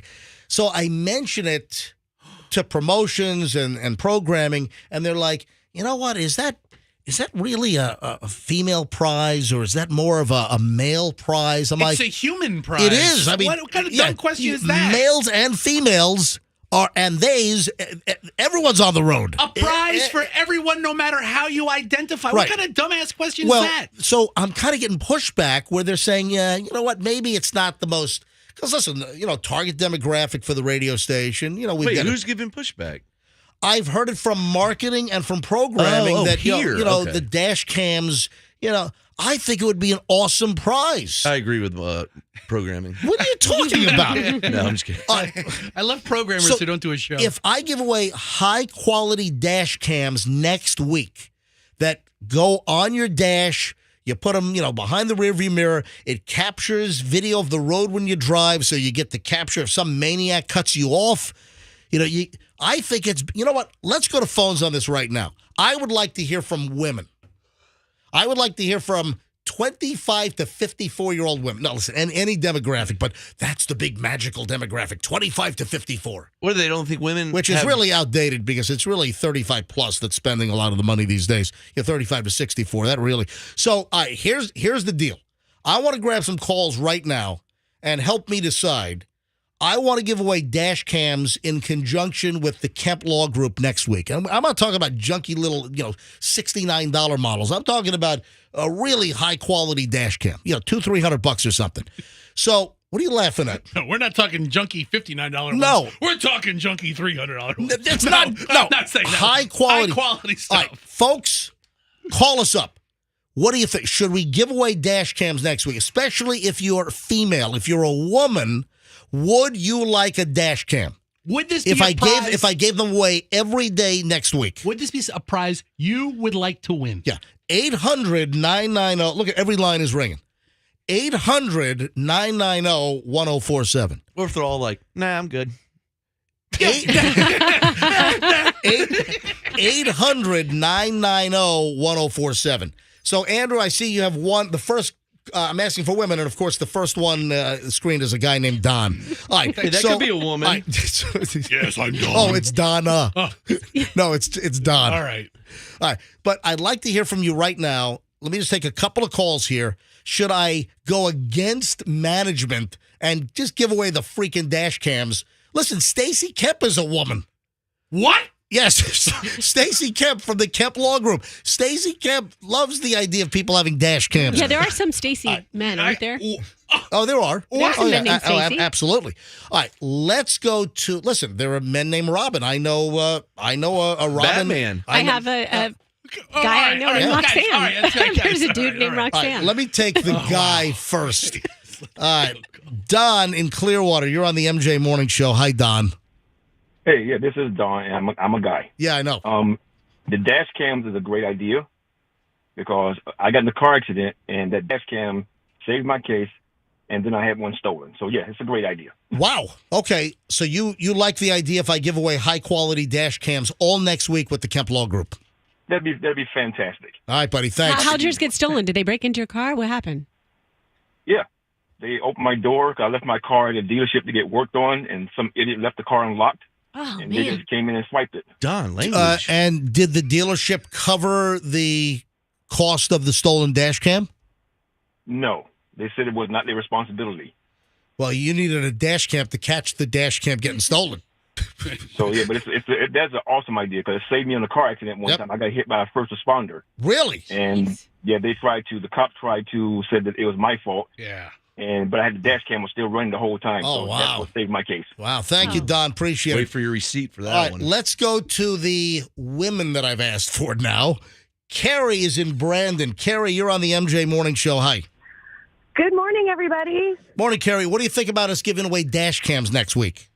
Yes, please. I am a mom of a fresh teenage driver, and it's extremely stressful, so this would help out so much. And you're right, the drivers in Tampa Bay are insane. Yep. Well, listen, you have that Gandy Bridge, Gandy Boulevard enforcement. We'll talk about that right after. This is a great segue.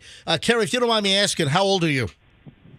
I am 46. Oh, that's great. 46 female. Look at that. Dash cam. Thumbs up, right? Yeah. Have a great that day. management. Thank you, Carrie. Let's grab Stacy in Clearwater. Stacy, you're on the MJ Morning Show. Hi. Good morning. Stacy, dash cam, yes or no? Give them away. Yes. Stacy, if you don't mind me asking, how old are you? I just turned 49 last week. 49 female, yes on dash cam. So you like the idea? Yes, I actually have one, and I would love for you to give them away because then I could get one for my mom and have her put it in her car, who's 76, who drives around all of her grandchildren. Oh, wow. All right. Thank you. Thanks, Stacy. Hey. You're welcome. Stacy's mom's got it going on. All She's right. 76. I sure do. Yes, she does. She's 76 is the new 56. Stacy's mom's got it going on. All right. Thank you, Stacy. Melissa's in Tampa. Melissa, you're on the MJ Morning Show. Hi. Hi. Melissa, what do you think about us giving away dash cams next week? Hell yes. That's a great idea. Melissa, how old are you, please? 48 years old. No, that's great. Why is everybody coughing this morning? Well, these are great ages. Listen, great demographics. Thank you. Appreciate you calling in. All right, look at this. Let's grab JR in Tampa. JR, you're on the MJ Morning Show on Q105. Hey, MJ, just retired law enforcement here. Yep. Letting you know I was in an accident on North El Mabry, sitting still, 4-car pileup in October, about a couple weeks ago, and a guy hit us going, stopped in traffic, waiting on another accident, hit the car behind us, which hit us. We hit another car. 4-car pileup, 3 vehicles totaled. My vehicle being a Range Rover with steel frame. That guy hit us so freaking hard. A guy going the other way in a Tesla stopped, downloaded his camera, and gave it to HESO. Boom. Oh, wow. There you go. Wow. There you go, right? Yeah, there you Tesla. go. So And you're thumbs up on dash cams. Yep. I'm thumbs up, and not only that, for the guy that called in earlier and said the cop hit him and didn't tell the truth or whatever, the cop should have a dash cam too. They have all that in their vehicles as well. He said a first responder and then a cop. He might have hit like an ambulance or something. And JR, you just retired from law enforcement?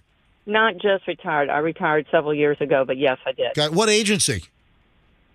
City of Tampa. Very good. Thank you for your service as a City of Tampa resident. And thank you for this, because this is important, and my age is 55 plus. Boom. Boom. Okay. Thank you. Have a great day. Bye. Bye-bye. Dynamite. All right, let me grab Cindy in Dover. Cindy, you're on the MJ Morning Show. What do you think about us giving away dash cams? Honey, I'm 100% behind you. My dad's 85, got an accident out there in Dover, and he forgot he had his dash cam, and we found out that he did, pulled the SIMS card out of it, and saved him because the lady had refused that she had ran a stop sign and hit my dad, which spun him totally all the way around the road. And if not for that dash cam, the insurance company would have not covered him. With dad being, up in age, I thank God that he had it. All right, how old are you, Cindy? 60. You're 60. Thank you, Cindy. Have a great day. You have a blessed day, babe. All right, have a Thank good you, one. sugar. Let me grab Ronnie in Bradenton. Ronnie, you're on the MJ Morning Show. Hi. Good morning. Ronnie, what do you think about us giving away dash cams? It's a great idea. Wonderful. All right, and so you would listen next week to try to win a dash cam if I'm giving them away with the Kemp Law Group. Absolutely. Absolutely. All right, and do you have one now or no? No, I don't. I do not have one now, but I was thinking about getting one, so. All right, Ronnie, how old are you? 61. 61. There we go. I mean, we've got 40s, 50s, 60s. What line am I taking? Line 6. All right, let me grab Roberta. Roberta in Clearwater. Roberta, you're on the MJ Morning Show. Hi. Good morning, everyone. How is everybody? We are well. Roberta, you want a dash cam? Absolutely, yes. No question about that. So you would listen. You think that would be a great prize to give away next week, right? Yes, I do. All right. I don't think you could give out anything any better than that. Roberta, if you don't mind me asking your age, please. $1 million. I'm 54. 54. Look at that. 25 to 54, baby, right there. Roberta, I can think of a few things Thank better you. than a dash cam. Lisa in Sarasota. Every line is ringing here. Lisa, you're on the MJ Morning Show. Hi, Lisa. Hey, good morning. Morning. Lisa, how old are you? I am 34. Okay, 34 years old. And Lisa, would you like to win a dash cam next week?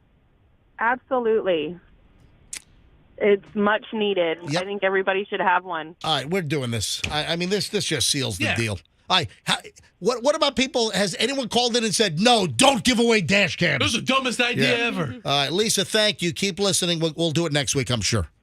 Absolutely. Thank you. All right. I still think management might have a point here. What do you mean? You know, a point about what? I'm just always on management's side, as you know. Oh, yeah. As you know. Yeah. All right, hang on. Wanda, Newport Richie, yes or no? Definitely yes. Wanda, how old are you? 61. 61, female, yes. Thank you. From 30s to 60s, all these women are saying giveaway dash cams. Thank you, Wanda. Teresa in Tampa. All right, and then we'll end with a guy. All right, Teresa, then James. James, right. say where you are. Yeah, James, hang on. Teresa, Tampa, you're on. Should we give away dash cams? Long-time listener, first-time caller. I would love to get a dash cam because I'm going to get my learner's permit. Oh, so Teresa, how old are you? 15. All right, so look at this, 15. How long could you possibly have been listening? Okay. No, All right, so hold on. When you're 15, can you say long-time listener, first-time caller? Yes. I mean, the first time. Yes, this is her mom. I'm the long-time lurker. Listener. All right, so Teresa's mom has got it going on. All right, so Teresa's mom has got it going on. All right, so Teresa's mom, how old are you?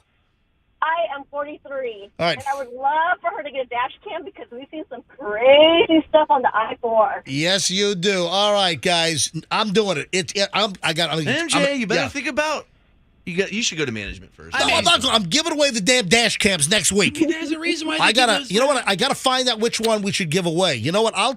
I'll take recommendations because Teresa and what's your daughter's? Oh, Teresa, you are the daughter, and Mom, what's your name? Really? All right. So listening online or MJTV. James, go ahead. Yeah, I think you guys should give them away because my wife has managed to take 2 side mirrors off her car and can't explain where they went. So I kind of like to just see what the heck she's doing. What? Right? What kind of She car? just came home with no mirrors? Yeah. It's awesome. And it's the same mirror on both sides. She did it twice. And What kind of car does she drive? An Equinox, a Chevy Equinox. Yeah. And she can't tell you how she's knocking the mirrors off the side of the car. Not a clue. Wait a minute. She doesn't hear like a bam. I mean, that thing's going to make a noise as she snaps the mirror off the car. Well, I need proof. So, yeah, I would definitely give her one for Christmas. So please give them out. All right. Thank you, James. Are you from the Tampa Bay area?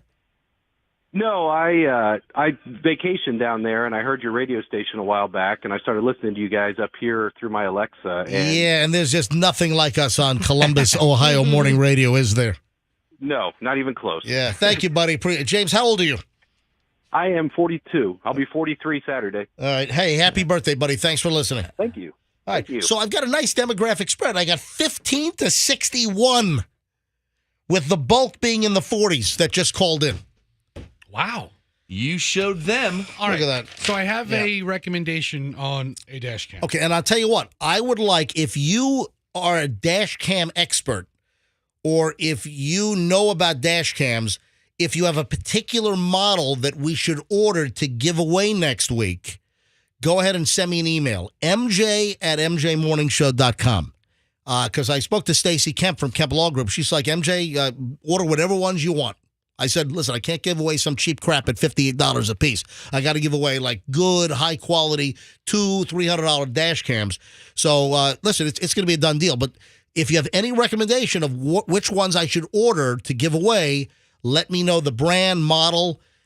Send me an email, mj@mjmorningshow.com. That's mj@mjmorningshow.com, and we'll give them away next week.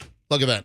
Look how I solved that problem. Hey, speaking of bad drivers and speeding, Rox, I'm sure you got flooded with texts. Oh, yeah, I did. They want you to give one away every hour, not every day. Oh, every hour? Mm-hmm. Let's You give should away be the giving a dash cam every hour. I'm looking at the. Hold on a second. Hold on, Froggy. Yes. What if we gave away 20 and not 5? Let me call Stacy. Hang on a minute. I mean, let me call Stacy Kemp right now. Hang on a minute. 1 an hour. Someone said you can get them cheap on Temu. We will not be giving away Temu dash cams. All right, I'm calling Stacy Kemp from the Kemp Law Group right now. This one's good. It's only $5,000. Who's going to sponsor our giveaway? Hey, Andrew, pick up Hot 1 and see if Stacy will pick up, so we can kind of seal the deal. What do you mean I dialed wrong? Dialed wrong. I'm going to learn how to dial. Is it a dial 1 or? I don't know. 727. Her office. Just Okay. dial 1. Her offices are in Trinity. Yeah. So it's a different county. I don't know. Do I have to dial 1? I don't know. Is it a time change there? Hang on. I might have to dial a 1 How for come it. you don't have to dial a 1 on your cell phone, but on this stupid phone system we have you do? And that's weird. Yeah. You don't. Okay, I have to dial a 1. That's okay. So you don't need to dial 1 on the cell phone. You got to dial a 1 when you use a landline. 1-727. It makes us sound like we're 100 years old. I have to dial a 1 because that's never the case on your cell. We have a stupid landline system here. All right, there we go. Embarrassing. Oh, look at this. Don, the IT guy. Uh-oh. Team Logic IT, Don, the IT guy, says that he'll pay for the cost of 20. What? Easy, Don. Well, listen, Don. Listen, let's do another Surface Pro giveaway, okay? Listen, we're going. No, Don, stay in your lane on this one, buddy. We're going to need you soon. The dash cams are good for the personal injury attorney. Yeah, Don. We want you for Surface Pros, buddy. We need you to stay in your lane. All right, so Andrew's trying to get a hold of Stacy Kemp right now. Okay, we got her. All right, Stacy. Good morning, MJ. How are you? Good morning, folks. Stacy Kemp from the Kemp Law Group, formerly Kemp Rouge and Green. Hey, Stacy, we just did a whole survey on the air about the dash cams, and all of our female listeners and callers, they want the dash cam. And because let me tell you what happened. Management's like, is a dash cam more of a male thing? And what about our female listeners? I'm like, no, female listeners need and want a dash cam. They wanted to pick which one could get it. No, everyone can win. Yeah. So, Stacy, let's do it. So, here's the question.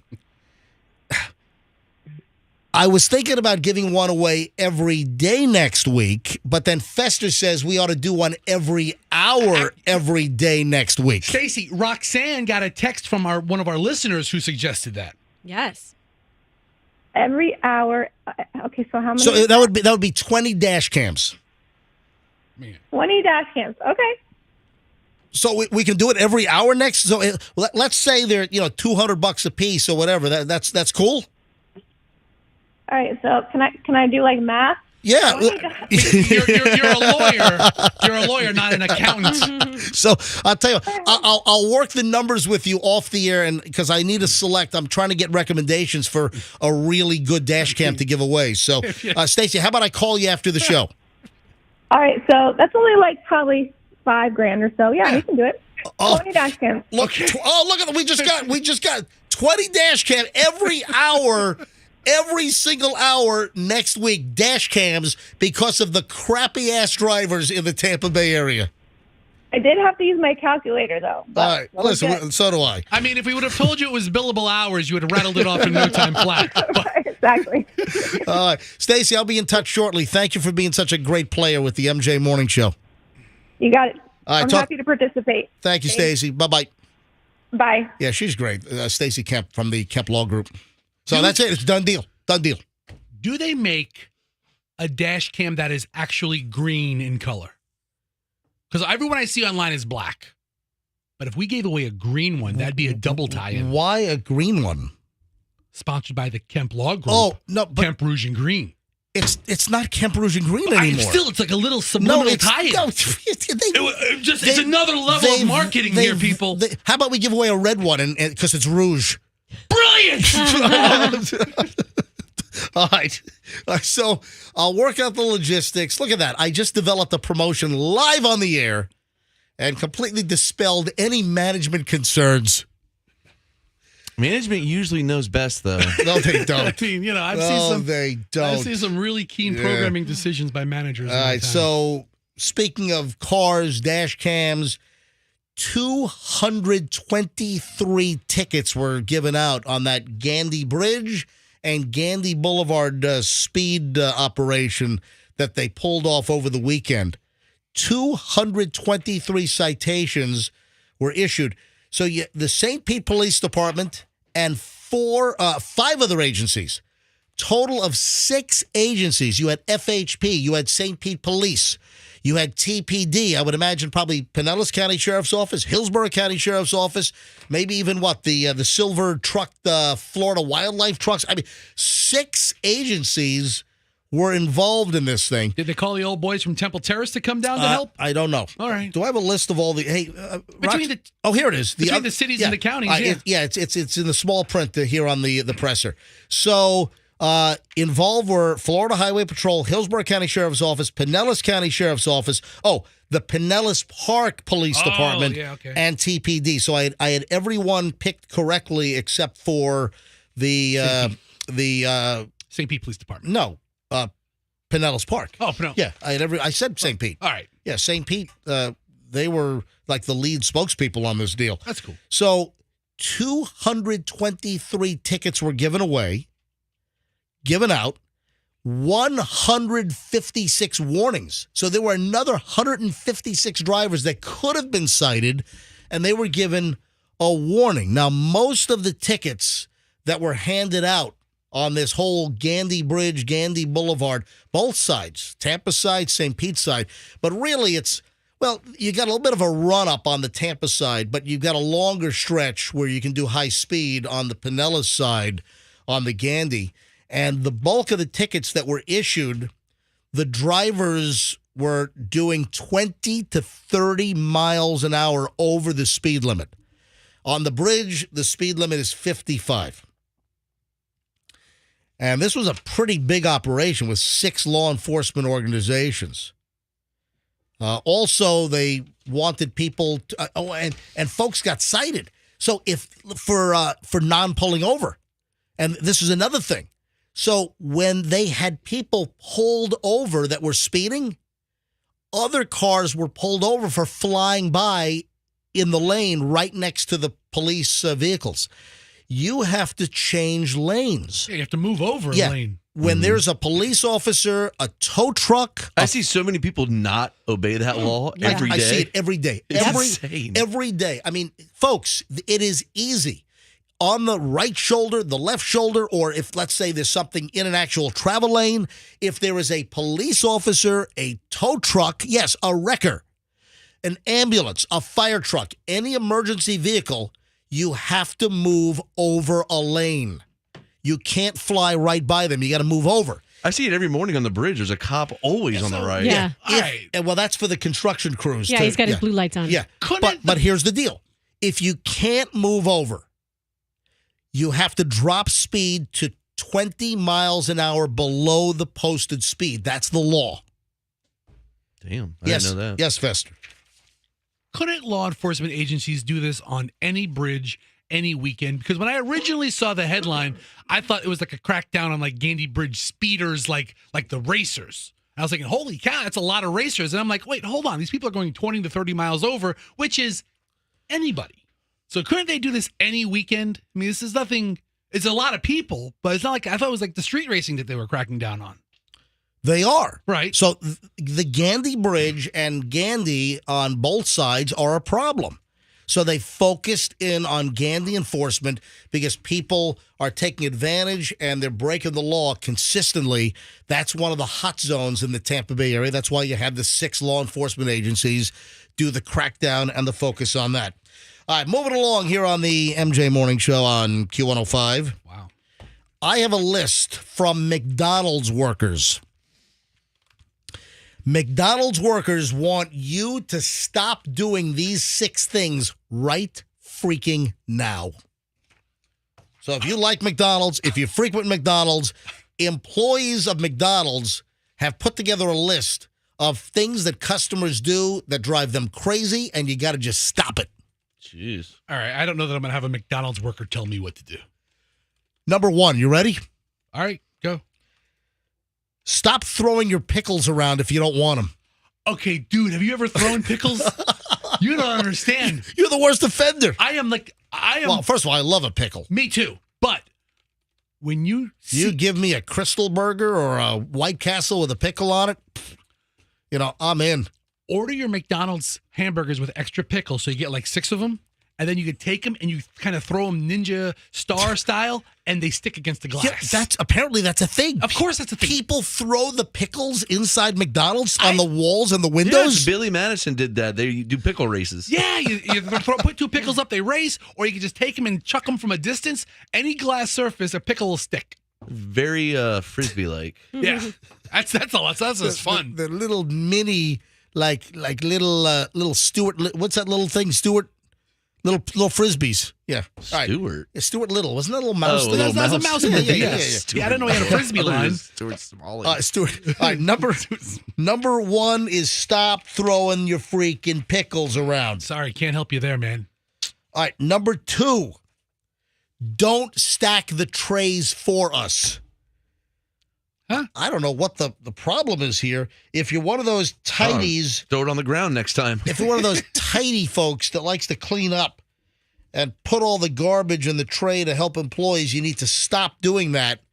It's great the customers want to keep the dining area clean, but stacking trays with leftover food and trash can make it harder for... they don't want you to They don't want you to stack trays with trash on it, apparently. Okay. I'll give you that one. Number 3, McDonald's employees say, stop doing this. After you've ordered, don't go AWOL. So people will order, and then they'll, like, disappear and go do something, and the order's ready, they're calling your name, whatever. What the hell is there to do? Yeah, these are obviously... Sit there. Hang on. Apparently, people will go to the Joann's Fabrics right next door and get some yarn. Joann's a great store. I'm a Michael's guy. Or Michael's Arts and Crafts. Not me. Number 4, stop making McJokes. What? All right, McJokes. McDonald's ego is getting a little out of it's control. Oh, the Mick in front when you of do something? Mick in front of everything. Oh, yeah. Hey, when's your McBreak coming up? Hey, that's a nice Mick tattoo you got right There's there. no Irish guys around. Yeah. Oh, come on, Froggy. Just saying. All right. Rude. So they want number 4 is stop making all kinds of Mick jokes. MC in front of and everything. This is Mick great. Yeah. What are they going to do? I'm going to say that. Everything I'm going to say next time is going to be with a Mick in front of it. Yeah, I've been to my fair share of McDonald's. I've had more than my fair share of meals from that place. Oh yeah. I've never made a Mick We joke. know. I know. Plus, Never made a Mick plus, joke? you're like the top grimace impersonator in the world. See, I would Yes. peg you as a McJoke maker. I've never thought of making a Mick joke. I mean, some things you order, like the McNuggets, has it in its name. Right. But I'm like, so when's your Mick break? I think this Mick list is Mick made up. I'll tell you it's what. Mick stupid. Next time I go to McDonald's, I'm going to ask the employee, hey, can you have a McMeltdown like you see on YouTube? Ooh. Yeah, she probably could. I want you to have a McMeltdown. All right, that's number 4. Number 5, McDonald's workers say, stop taking your time at the drive-thru. So you drive up to the speaker and you just sit there. And some people are sitting there for like minutes. They're making up their mind. They say one thing, then they change. No, scratch that. Let me start again. The kids are screaming in the back seat, Mommy, I want the Happy Meal. All right. Be ready at the drive-thru. Look, Roxanne's laughing. I bet you this is a problem for you. I bet you pull up to the drive-thrus and the speakers with your kids. Oh, yeah? And Okay. No. Continue. hold on. Are you Don't be gonna, scared. Are you gonna have a McMeltdown on me again? No. Keep it coming. Continue your thought. Keep it Okay. coming. Okay. I pull up, and then what? When you go to the speakers, is it an orderly process or is it chaos? It's chaos. And It's total pandemonium? chaos. It's like, shut up, kids. I'm trying to put the order in. Doug, I'll beat you with a hairbrush. I'm on the phone with people. No. It's smooth sailing. It's not. You know what you're going to order. You know what Why do you kids think like. your kids are like animals? From What's the up with mommy you? who throws her kids' princess dresses in the pool? That's yeah, that set the tone around our house. All We right. didn't have to do that. We only had to do that one time. It's a good move, actually. It's actually a bigger Roxanne issue than a kid issue. But It's called a tension breaker. Number 6. McDonald's workers want you By to... the way, I just want to tell you, I'm gonna Yeah. derail for a minute. Yeah. I just want to let I'm going you to call know you Amtrak. I am Go in ahead. the midst of a very heated text conversation defending you to this woman. So that's why I am Whoa, very, whoa. so don't irritate me with Hold the on, kid hold on, stuff. Hold on, there's a listener angry at me? She's angry at both Hold of on, us, but MJ, I'm specifically defending you. I'm looking at Roxanne's screen. I have no idea what the words are. Hang but on, Both let me- of them have wrote huge paragraphs All right, to each other. let me finish number Yes, 6. yes. Go to number 6. And then we'll talk about whatever has just developed. Yeah, I want to hear these texts. Number 6, McDonald's workers say, stop doing this. This is the final one. Stop finding something mysteriously wrong with your food after you've eaten it. That happens. I can see Fester doing this. No, people do this all the time. They'll eat the whole freaking thing. They'll go up with a wrapper and they'll complain, yeah, this was problematic. Why'd you eat the thing then? Yeah, you know what? I ordered it with no onions and they were loaded with onions and they go up with like 2 crumbs left. All right, so that's the McDonald's list. All right, Roxanne, what is going on with this listener? I have this listener, and she's very upset with me and you, presumably, because it's your show, because you guys sexualize me. Oh, God. So I'm like, what are you talking about? So, of course, it's in reference to yesterday. And Well, so I think you sexualize yourself. okay, I'm defending you. MJ, listen. All right, okay, I should have said You're- that. I'm bad. You are. I'm livid right now with you. I'm defending you to this woman. Hold on. I'm defending you. I sexualized myself really Fester, by doing a. Are you? Fester, what are you? No, don't. Hold on. Roxanne. I'm pissed. You should leave. Are you kidding me? I do a bit for entertainment yesterday because that's what we do around here. We do voices. We do Cajun Fester. I did Panic Attack Roxanne. Right, but and it was great. Yes, but no. it sounded somewhat orgasmic.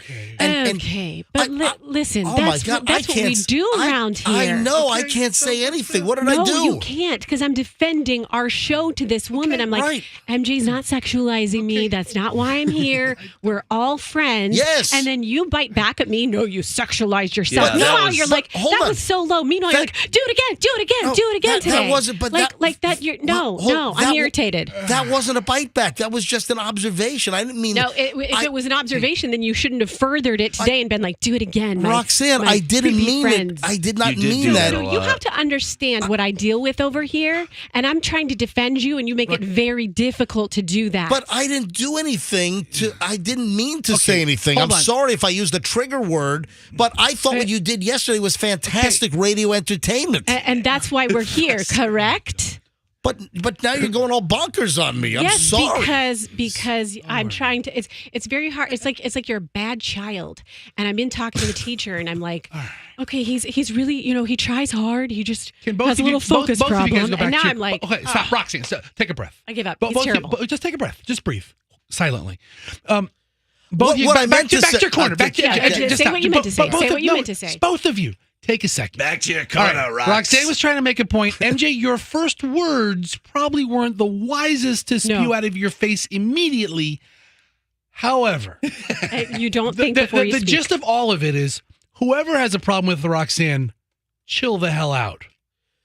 You're the problem, not us. Wow, what a great mediator. All right, both of you guys, back up. Some people. Oh my God. I think we had two complaints because when Roxanne was imitating a panic attack that she would have, it sounded a little, listen, orgasmic. The reality of panic attacks is they're kind of silent, but that doesn't play well on the radio. So I had to do a little heavy breathing. I was trying to enhance your comedy, and then I step in it. Now you want to bite my eyeballs out. I was 2 minutes ago, I was defending you. I'm like, no, MJ and I are friends. We have a great relationship. Defend this me. is what we do. It just sounded Not like all of a sudden you're like, you sexualize yourself. No, that was rude. I didn't. Eat those words. It didn't come out right then. What I'm saying is when you did the panic attack sounds yesterday, and it sounded a little, okay, I didn't ever do a moan or a groan or a grunt. I heavy breathed. But I didn't mean it as a slight. It's just that it just sounded a little sexual. That's what I meant. Don't take it the wrong way. So apologize to me for getting angry at me. I'm never going to apologize to you for getting angry at me. Never. All right. Oh my we should disconnect our text line. You guys are like listen, if I didn't have to do it because you guys don't understand, I have to feel all these feelings of these people that are just angry in the car. Close your computer. Just close. Don't do it. Yeah. Why do we do the text line? Maybe the text line is. Maybe it's the worst thing ever. Maybe we should just shut the damn thing down. The problem is, I've been saying that for years. The problem is there are a few bad apples who just are miserable. And then majority of people are good. All right. Are you really angry at me? I didn't mean it that way. Because your reaction, rather than to protect the room, was to go, no, it was you. No, it was just the way it sounded. That's it. That's the only thing I'm saying. All right, I'm moving. You guys are like, you ever watch Who's the Boss and Tony and Angela? Hey, Angela. Hey, Angela. You know, we're always at it. Folks, it's like a family in here. This is not like a family. I don't do that. No, I don't have familial I never talk vibes about at all. sexualizing my wife at dinner. This is nothing like a family. All right, are you okay, Roxanne? I'm fine, but that was not the reaction I expected from you when I say I'm defending you to this person. I'm defending our product. I think you read me wrong. I don't think it wasn't intended the way you're taking it. The only defense you should say is, hey, take a breath. It's a radio show.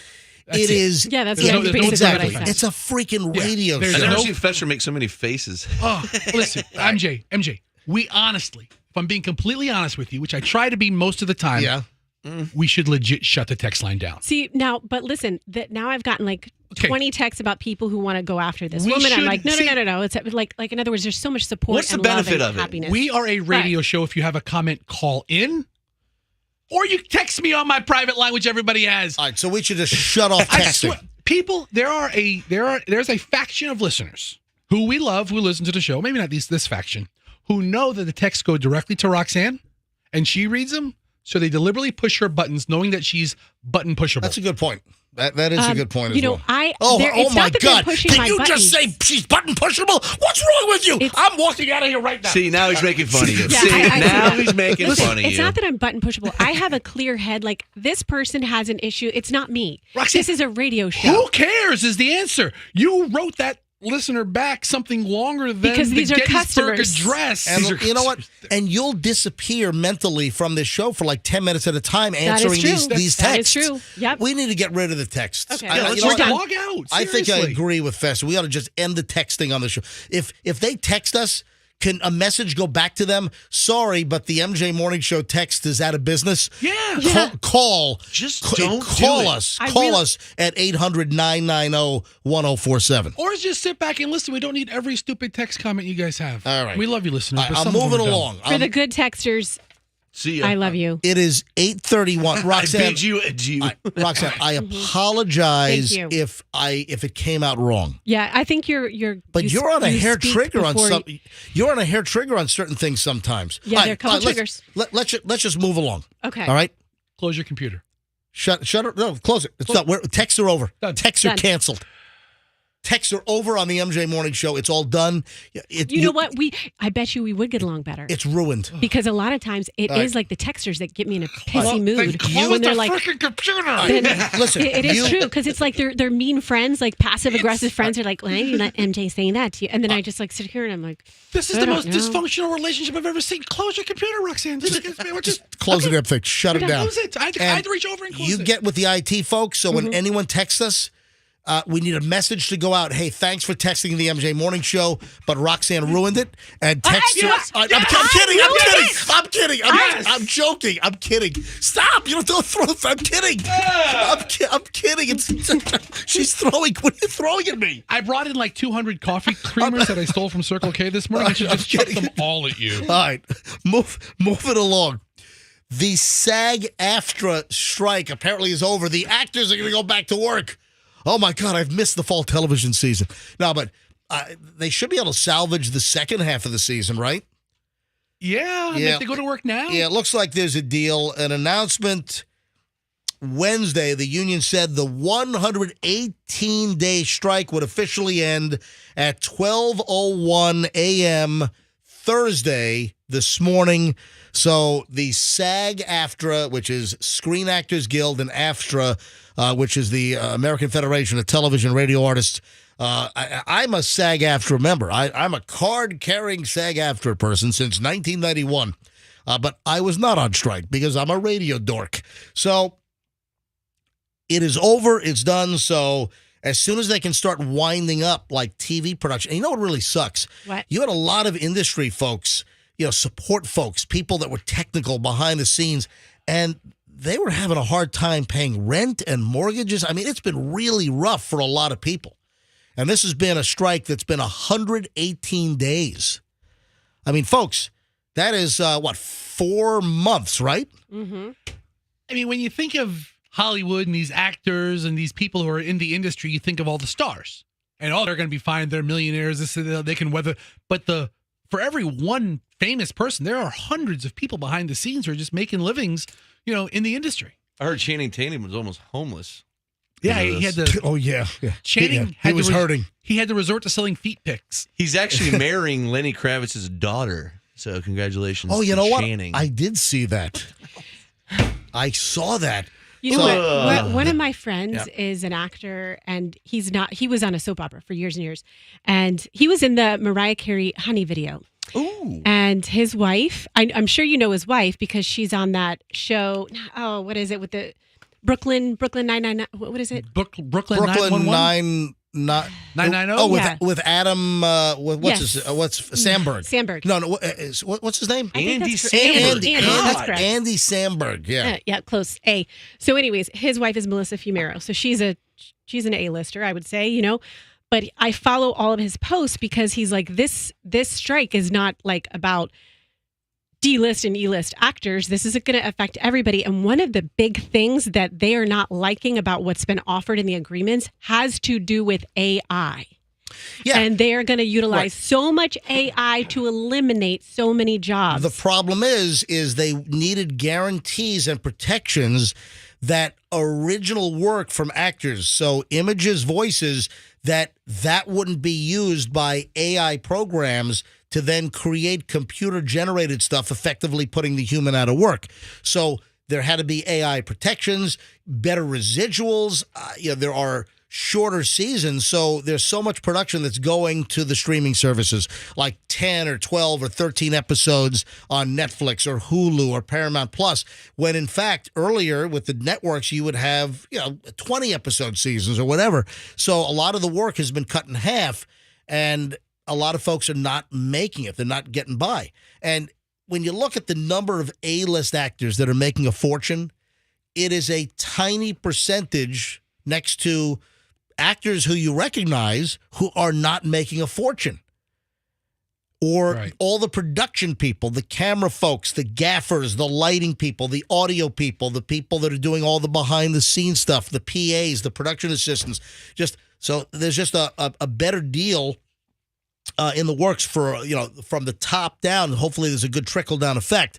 But a lot of it, the real crux was residuals and AI protections, and it is done. The striking actors have reached a tentative settlement, and it's all going to trickle down. Now, listen, is your gaffer or lighting guy a member of the Screen Actors Guild and SAG-AFTRA? No, but they are part of other unions, and hopefully this just kind of the tide lifts the whole industry a bit. And don't say, oh, yeah, I'm going to feel bad for some high-paid actor. Bottom line is, there are only a few. There's only, again, a small percentage that's making, just killer bucks.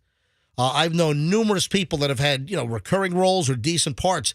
And, some of those folks are living paycheck to paycheck, even though they're showing up on TV, on network shows, or on streaming shows. It's true. I can't get a gig. Yes, Al. Yeah, even Al Pacino. I'm at home changing duty diapers. Watching the Wendy Williams show. I love it when she burp farts. All right. I'm looking for that sound effect. No, you don't need a sound effect. I got it. Watch this, right? When she did the burp fart, it made me laugh. Hang on. I'm trying to find the Wendy Williams, man. It's here somewhere. All right, Fester. It's not funny when you do it. It's really juicy sounding and gross. It was like hers was like a little, it was quick. Yeah. Sometimes it comes out of both ends. It's a matter of time. She's not lonely. I apologize. I want you to know. All right, hang on, let me play it in the clear. Listen, this is literally Wendy Williams from a show a couple of years ago. It's a matter of time. She's not lonely. I apologize. The best thing about that clip is a double apology. Like someone's really sorry. I'm so sorry. It was like on beat. It was like I'm gonna make a beat out of that. You know what? My impression was that's the best impression I do. Yeah. That's my best impression. Oh, all right. I apologize. I don't know how they come up with this. I get the feeling sometimes that website Study Finds. Yeah. They just got to come up with crap like 27 times a day. Yeah. All these different studies. To put on their website. Yeah, like they work at a radio station or something. Kids who drink soda daily more likely to try alcohol within 1 year.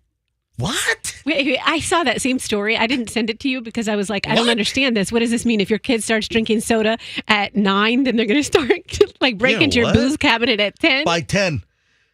My kids only drink. Oh, well, they have Sprite once in a while, but water. Study shows over 2,000 children between 9 and 10 years old revealed that those who drank caffeinated soda on a daily basis were twice as likely to admit to trying alcohol a year later. So the 9-year-olds are going to be drinking at 10. The 10-year-olds are going to be drinking alcohol at 11. All right. Yep, it's happy hour. Going down to the bar. Watch some Blues Clues and get hammered. Puppy dog Blippi. pals and Yeah. some booze. So caffeinated sodas. My kids like Sprite. You're right. Sprite's Yeah. their favorite. If they have a That's soft their drink, treat drink. yeah, they have Sprite. Weekends we give them Sprite. You know what? I have a recommendation for anybody who needs something for the kids to drink. How about you try Juicy Juice? It's the juiciest. So Juicy Juice? Get yourself some Juicy Juice. Do you have any particular flavor of Juicy Oh my God. Juice? Juicy Juice has so many flavors. Cherry, grape Juicy Juice, peach Juicy Juice, Don't say anything. Keep going. lemon Juicy Juice. They don't make lemon juicy juice. They don't make that. Do they? I don't grape. How about arsenic Juicy Juice? know. Juicy Juice. It's the juiciest. Moving on to the Ebor matter. Oh God. Okay, Fester, Fester, do you know our audience, Fester? No, guys, it was Come built in. It on. was built in. It was stuck. Come on, it was Fester. stuck. It was stuck for my Wendy Williams impression. And I'm that's sorry. what happens. You do get the Yes, bubbles that's after right. after you force it so many times. And if I don't let those out one way, they. Say you apologize. I apologize. It's a matter of time. She's not lonely. I apologize. What happened? Was that lady in the crowd? That was called a B&F. Ooh. All right? Those are very rare. It's like seeing a. You know, in police work, you got a B&E, you know, breaking and entering. Wendy Williams has a B&F. That's She what could that just is. squeeze in a sneeze. It would be like seeing a unicorn. All right. On to Ybor City and the continuing crisis there after that whole mass shooting down there. The 14-year-old expiring, getting shot. I saw a piece on Channel 8 last night. Let me bring up the audio bites here. So News Channel 8, they had a bunch of bar owners. They had business owners down there commenting on what has happened. There has been a foot traffic business slowdown since the shooting in Ybor. What was that? Not last weekend. It was the weekend before. So there's been a noted, several businesses are starting to worry about a significant slowdown in sales after the mass shooting.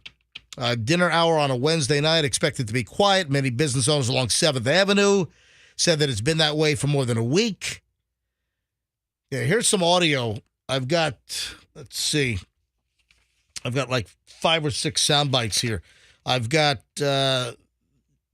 Dr. Jamaris Green. He's the 7th and Grove owner. And he's commenting on the slowdown in business. It has been slow.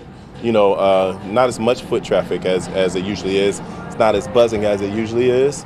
And I think every business owner on this street will agree. I would say like 50 to 60% drop. But again, still very optimistic. I think that it's going to take us a few more weeks of just kind of like, letting people know that we're open, letting people know that we're here. All right. Again, here's another clip from Dr. Jamaris. What's he a doctor of? Do we know? 7th and Grove owner. I know that it's going to turn around. I know that we have a great community behind us who loves us and supports us. And, when you really dissect what happened, you had the 14-year-old that was shot and killed. Why, again, was that 14-year-old on the streets of Ybor at 3 o'clock in the morning? Why? Why did that 14-year-old on the streets at 3 a.m. have a gun tucked in his waistband? That is not normal 14-year-old behavior. Yeah, the 14-year-old's not there to go to the club. It's 3 a.m. Do you know where your children are? No, is that the one that was with his dad? No. But they interviewed his father, and Yes. he actually, that's his father's second son that he's lost to gun violence. Jeez. Now, the other one was a daughter. Oh, was it his It was daughter? a daughter. Okay. Yeah, daughter. Second child. Yeah, so 2 kids shot. Now, here's another soundbite. This is Jonathan Scanlon, who is Drip Ybor owner. Now, what is that? Is that that's a The Drip? Yeah, is that Is it a club? Isn't that a studio? Andrew, what do they do at Drip? It's a pottery studio. I don't know what it is. It's a business. So here's the owner of that. We definitely are surrounded by the clubs and everything, but they don't dictate what Ybor is. It's a hit for everybody, you know. It's an unfortunate thing. Someone I know works at a big corporation that's headquartered there. It's a worldwide corporation. In Ybor? In Ybor, yes. Okay. And she said it's been, she's very, perception oriented. And she's like, yeah, it's been bad PR for our other people in our business. Like, oh my gosh, you guys are down there. It must be so dangerous. Like it's the perception is. All right, I'm looking at pictures of inside of Drip in Ybor. Mhm. Yeah. It is a really cool pottery Yeah. studio. It Yeah, looks I've never pretty been in awesome. there, but I'm looking at a picture. It looks really pretty. Yeah, it does. It looks pretty cool in there. And the owner of 7th and Grove, Dr. Jamaris Glenn. He's a holds- proctologist? Close. He's a doctor of pharmacy. Oh, he's and a ph- pharmaceutical science. Oh, wow. So he's like a pharmacist. He's like a doctor of pharmacy. Yeah. Yes, like, Okay. he's like a pharmacist. Does So, he work at CVS? he works at Walgreens, All right. actually. And I don't know. Then one other soundbite here. This is a studio assistant at that pottery studio, Drip. This is Audrey Munoz. Oh, it definitely has slowed down a little bit, just Ybor in general, but people are still coming in.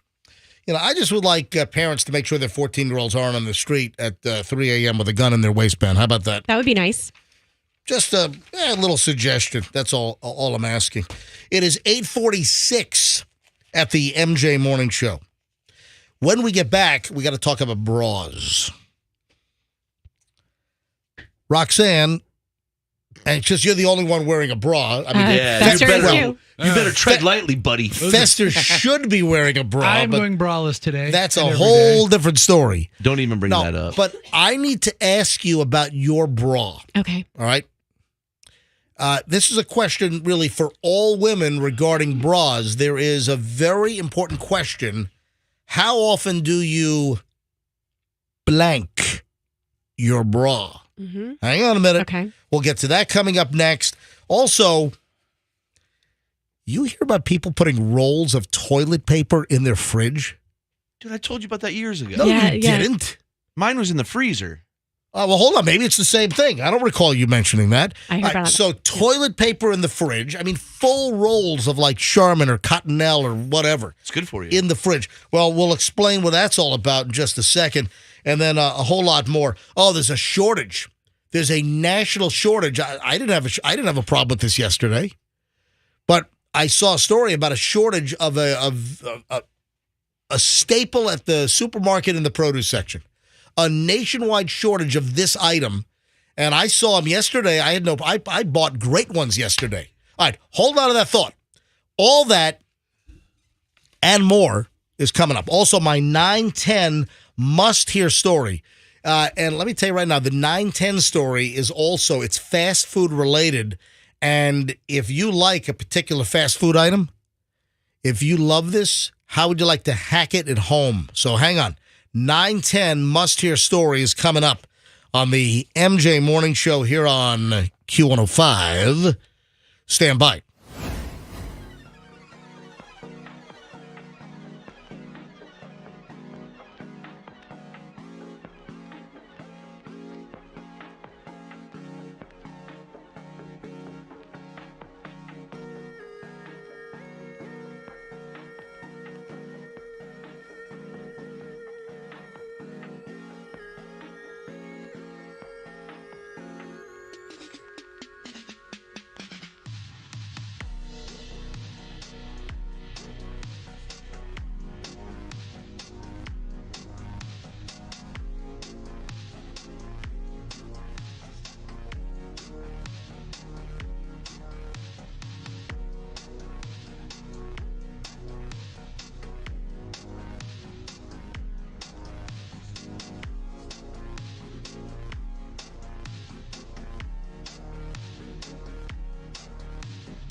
Q105 MJ with Fester, Froggy, Roxanne, 8:59, a little before 9 o'clock.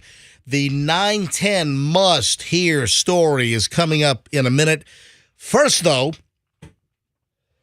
if you didn't hear it, looks like we're going to give away dash cams next week because of the horrific drivers in the Tampa Bay area. We're going to team up with the Kemp Law Group and give away dash cams like every single hour, every day next week. What are you going to name it? The giveaway. Froggy, I'm going to let you and Hal Herman come up with that. What do you think? The Dash Camathon. That's stupid. Yeah. No, it's not it. How about Kiss My Dash? Wham, bam, thank you, dash cam. What do you think? Something just blow up in here? What the hell was that? That was an emphasizer. Oh, is that what you call that? Yeah, that was an emphasizer. I didn't like it. All right, give me another name for the dash cam giveaway. Best, you got a clever name? The Mad Dash.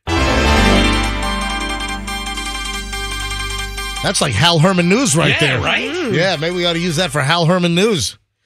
We'll come up with a name, but it looks like I got to get these things ordered because we'll start giving away next Monday.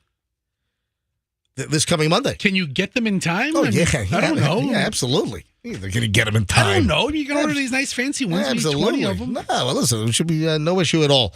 All right, 9:01 at the MJ Morning Show. Question. Roxanne? Yes. How often do you wash your bra or bras? Okay. So I don't know if most women are like this. I think we are. But you have like your three favorites. And those are mainly the ones that are in rotation. So if I work out, I'm definitely going to wash my bra that same day.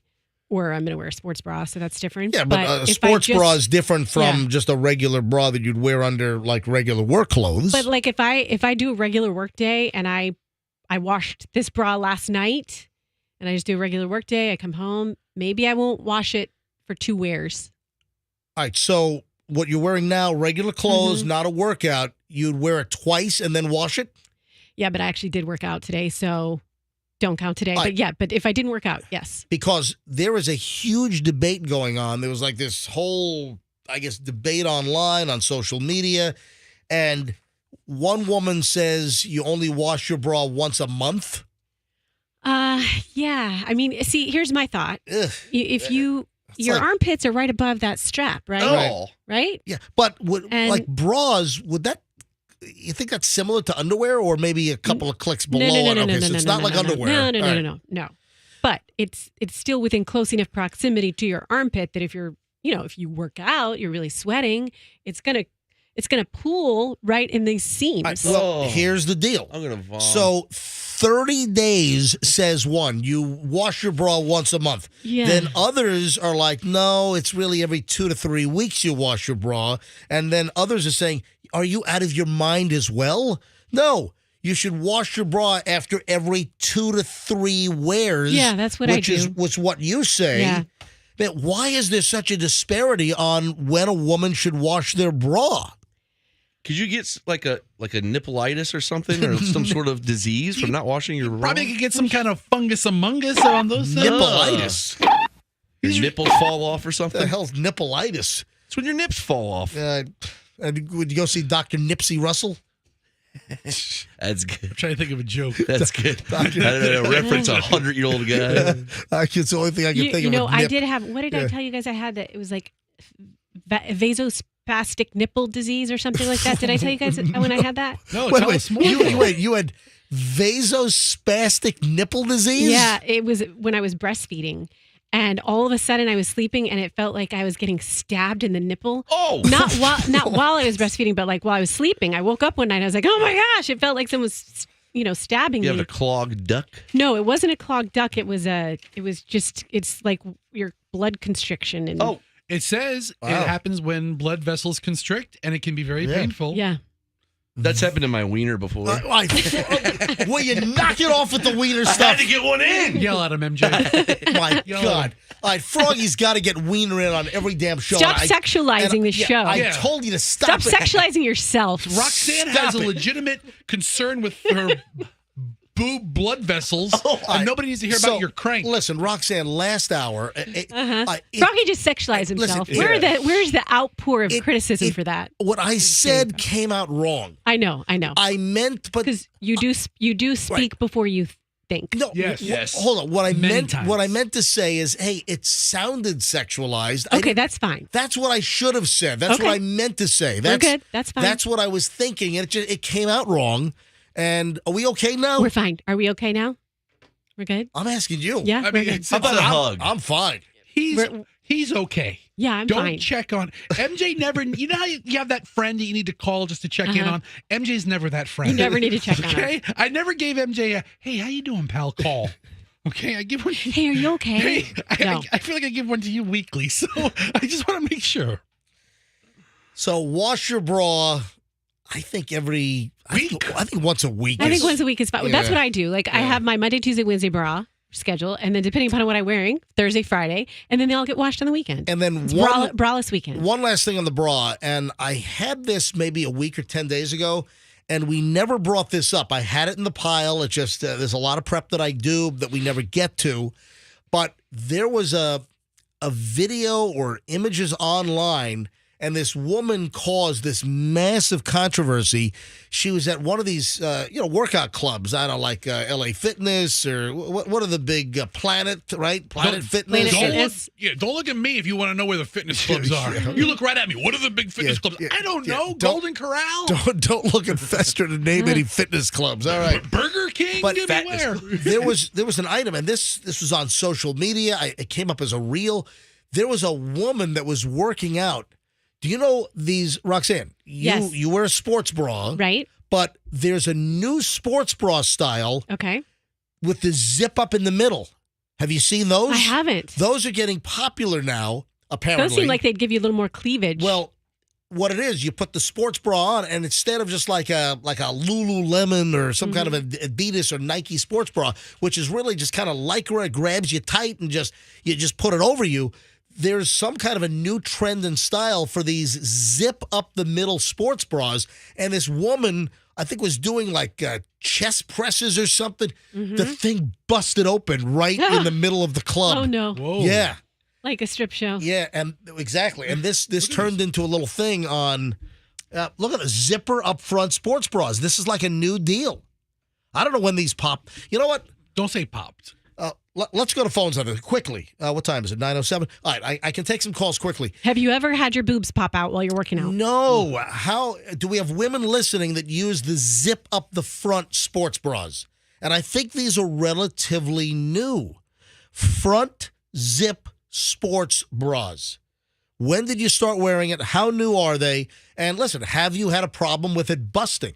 This woman's at the gym, and I don't know whether she's doing like the arm curls or the chest press. She was doing something, and there was just a lot of pressure on her chest, and I guess maybe she was pushing out her, and it busted. The zipper went pow, and it opened right up, and she's got just boobs hanging out. Is there video of it? You know, I read the story, and I meant to look to see if the video is out there. It came up, I think it was on a reel, but They had a video of the woman who fell down and the thing ate her pants, and she was sitting there in her thong. Oh yeah, the treadmill. Oh, that I remember that. All right, let's go to phones. What's up with gym accidents? 800-990-1047. If you use the zip up the front bras, and tell us a little bit about it. What's the history of? Wait a minute, we got Keenal, right? Yep. Yeah, she's a regular listener to the show. Keenal, welcome back to the MJ Morning Show. Hey, guys.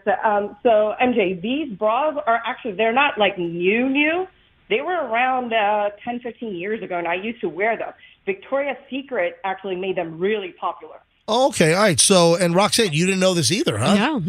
All right. So why did you stop wearing them? Well, I stopped working out. I mean, I still have my old bras from like 10 years ago because I didn't wear them as much. I've got 2 kids, and I do not have the time to get in a workout. So, did you ever have one of them bust open or no? No, my husband wishes it would have happened. But no. Oh, hubby. Have a great day. You too. Bye-bye. Let me grab Kim, then we got to move on. Can I grab Kim on 2? Put 2 on hold, would you please, Andrew, so I can grab this? Yeah, Andrew's still screening calls. Okay. I'm waiting. Andrew, can I grab 2, please? We got nothing going on here. Sure, Andrew, Andrew, line 2, line 2, Sure, line 2. yeah, I think. Can I grab 2? All right. He can't hear you. Thank you. Hi, Kim, you're on the MJ Morning Show. Hi. Hi, good morning. How are you guys? Doing well. So you want to talk about the zip front bras? Oh, yeah, of course. So I don't wear them. I won't wear them. However, I have seen quite a few women, 2 to be exact, that theirs have busted open because they're very buxom, and the sports bras that they're wearing are smaller than what they should be for them. So the exercises and stuff that they're doing puts a lot of strain on it when they're doing that. So they just kind of pop open. It's sort of like if you have a zipper or on your pants and your pants are too tight, they pop open, that effect. Mm-hmm. Gotcha. Yeah, and I was talking, you probably heard, this woman made quite a scene, and this was the subject of, I think it was a news story, then social media, that this woman caused quite a stir of controversy because her zip-up bra bust right open at one of these gyms. Yeah, I heard that, and I called cockamamie on it. She's and not saying that she's probably not buxom or she is buxom, but if you wear the right type of clothes that fit your body, then you might not have that problem. Thanks for the call. Have a great day. Thanks for listening. Hey, were you listening when Roxanne and I had the little disagreement an hour ago? I did. I was, yes. And do you have a psychologist license? Can you counsel us? Well, no. please? I'm just trying. I'm trying to get, because Kim sounds very level-headed. As opposed to the lunatic you work with. Were you angry at me when that happened, or was it okay, just kind of business as usual? I was actually laughing at the both of you guys. Oh, well, that's what I want to hear. I want to hear that more people are laughing than angry. All right. I was laughing at the both of you guys just simply because you guys are in show business, so to speak. So, it is entertainment. There's no business like show business. One for the money, 2 for the show. Yeah. All right, Kim, thank you for listening. Have a great day. Yep. You too. Bye-bye. The lowest rung of show business. Yeah, please. So, MJ, I got a text from a very big-boobed friend of mine. Right. And she said What's her name? It's my sister, Angela. Okay. So. Wait a sec. You were flat-chested and needed a boob job at 17? Yeah. And your sister is just... Dolly Parton. Yeah, her sister brings him to the party. Man. Are you serious? Oh, yes, she does. Yeah. How did that happen? I don't My know. sister's like 3 inches taller than me. I was the runt of the litter. Wait a minute. Are you sure it's the same dad? I mean, it sounds like there might be some different swimmers involved here. We always make jokes like that, but no, it's the same. Are you sure? Dude, I met Angela, and she's like, "Hey, I'm Roxanne's sister." And I'm like, "No, you aren't. No, Yeah, and you Ange is like really blonde. I've never met your sister. Does she like me? No. Actually, my sister loves all of you guys. All right. Because just she's checking. my sister. So like I annoy her. So she's happy that you guys. It is 9:12 on the MJ Morning Show. It is time for the must-hear story of the day here on the MJ Morning Show. I'm trying to come up with a sound for like the must-hear story. That's Froggy. That's why I have all these sounds Well, let's here. hear some. Yeah, so I have a whole kind of a sound effect wall because I want to have like an activator, a little, like a Pavlovian response that, oh man, that's the noise for the MJ 910 must-hear story of the day. So, Well, you want to train the audience. yeah, that was one of them. Do you like that one? No. Must-hear story. How about this one? Must-hear story of the day. No. All right, must-hear story of the day. No. No. Must-hear story of the day. Oh yeah, I like that one. I do. No. Okay, I thought that was really cheesy and old sounding. Yeah, so that'd be great for Hal Herman news. Yeah. How about this one? That's too aggressive. What? Sounds like a laser gun. Yeah. Must hear story of the day. You're dead. Sucks. Does it? Must hear story of the day. All right. No? I feel like I'm being anally probed. What? Does that's a good one. The must hear story of the day at 9:10. No, hate it. You don't like that? No. Sounds like the intro to 3, 2, 1 Contact. Must-hear story of the day. MJ Morning Show. Like that one? No, I hate them all. Must-hear story of the day. Just They're do getting it worse. without it. I feel like the eye doctor is better, worse. Must-hear story of the day. No? UFO just crashed. All right, well, must-hear story of the day. No? No? No? You don't like any of these? Next. How about that one? I like that one. Must-hear story of the day. All right, just play different ones in between each story. Right. No, I only have one. We only have one must-hear story in between of the each day. word. All right, here it is.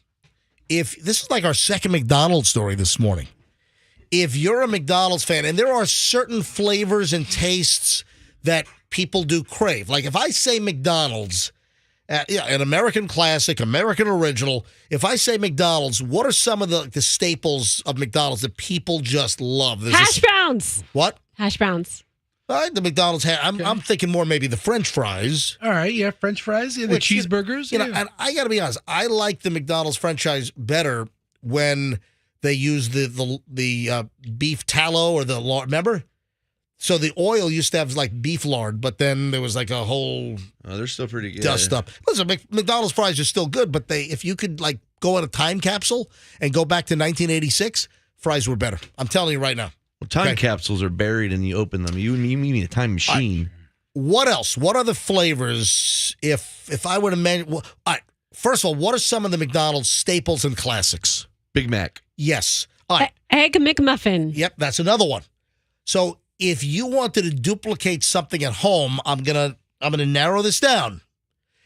Andrew, man, you just nailed it. Arch Deluxe. Andrew just said it in my earphones. It didn't go on the air. Andrew, go ahead and say what you just said on the air. Special sauce. I know what it is. Everybody knows what it is. 2 all-beef patty, special sauce, lettuce, cheese, pickles, onions on a sesame seed bun. That's the Big Mac. It's ketchup and mayonnaise, right? Well, yeah, that's the old thing. Oh, yeah, what's the special sauce? Ketchup and mayonnaise. Well, Fast Times at Ridgemont. You want that's remember that? Yeah. All-American burger. It's just ketchup and mayonnaise. It's all-American burger. No shoes, no shirt, no dice. All right. Okay. It is the special sauce at McDonald's. Apparently, an ex-McDonald's chef. And I would imagine this guy used to be, I guess, maybe in the McDonald's test kitchen. He used to work for McDonald's. Yes, the McDonald's laboratory, yes. This guy, listen, they have test kitchens, man. I'm telling you right now. Yeah. All these places do, all kinds of demos and samples, and, they concoct new items, etc. So this ex-McDonald's chef says if you want to duplicate the special sauce, you go to Walmart. Walmart sells a sauce that is almost identical. Walmart has, the Great Value brand. Yeah. So Walmart, Great Value, they have something at Walmart called secret sauce. And the McDonald's chef says it is virtually identical. He says you go down the ingredient list and it is like one for it's like the exact same. So if you're looking to create the Big Mac taste with the special sauce, just go to Walmart and buy the Great Value secret sauce. And it looks like it's in like a squeezable mayonnaise bottle. That's a plastic bottle. That's what it looks like. Have you never purchased these before, these Great Value condiments? Have you never gotten them ever? You're not a crazy condiment guy. I'm a crazy condiment guy. See, I am too. I'm a crazy condiment gal. Walmart has everything that Walmart has in their own secret bottle or their own is a great replica. For example, the other big sauce out there outside of McDonald's, Chick-fil-A has their Chick-fil-A sauce, right, which is unique to them. The Walmart version of it, their chicken dipping sauce or whatever they call it, is identical to the Chick-fil-A sauce. Okay. And Don't these places have a lawsuit for this? But you can't copyright recipes. It's a recipe. Tell that to the Colonel. That's why he doesn't give it out. That's why it's a secret. Yeah. Oh. You know who has some good condiments? Mm-hmm. Trojan? Yes. delicious. No, it's PDQ. PDQ has amazing The honey the- mustard there is the best. Well, and it's the garlic. those are all homemade, though. And PDQ has their special signature sauce, their own in-house sauce. And the PDQ sauces are the freshest out there as well. So, listen, I'm not a huge great value consumer. Walmart sauces, their condiment game is on point. But you can't wear shoes and socks when you purchase them. It's the rule. You got to get Walmart feet. Walmart feet. They check your feet before you leave. Make sure they're dirty enough. Dirty as hell, man. So if you're looking to, listen, bottom line, you want to emulate the secret sauce from the Big Mac, you go to Walmart and you buy it's actually called, the label says, Great Value Secret Sauce. You should buy it, Fester, and go buy a Big Mac and say no sauce and just put it on right in front of them and see what they do. No. Fester on, just buy a bottle. You know what? Bring these in tomorrow. I want you to recreate the Hidden Valley Ranch skit from Saturday Night Live with Melissa McCarthy. That's what I want you to do. That's one of the funniest things I've ever seen ever on TV and on Saturday Night Live. Is it's a Hidden Valley Ranch party in my mouth. It's a Great Value secret sauce party in my mouth. Man, I mean, I'm all for eating condiments straight, but I just don't think you know what funny is anymore. It doesn't sound like a very funny reenactment. All right, I'm taking a break. Final chunk of the MJ Morning Show is next. I didn't get to the shortage. There's a major shortage, apparently. I didn't see this yesterday, and I bought 2 big packages of these yesterday. There's allegedly a national shortage of something I love, and I didn't see it. And then also, we didn't get to the toilet paper yet, about people putting full rolls of toilet paper in their fridge. All right, all that next in the final chunk of the MJ Morning Show here on Q105. I want you to...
Fucking the water fountain guys. Hang on there. I just ran down the hallway. We have such drama with our water fountain. It's still not installed. I don't know what's going on.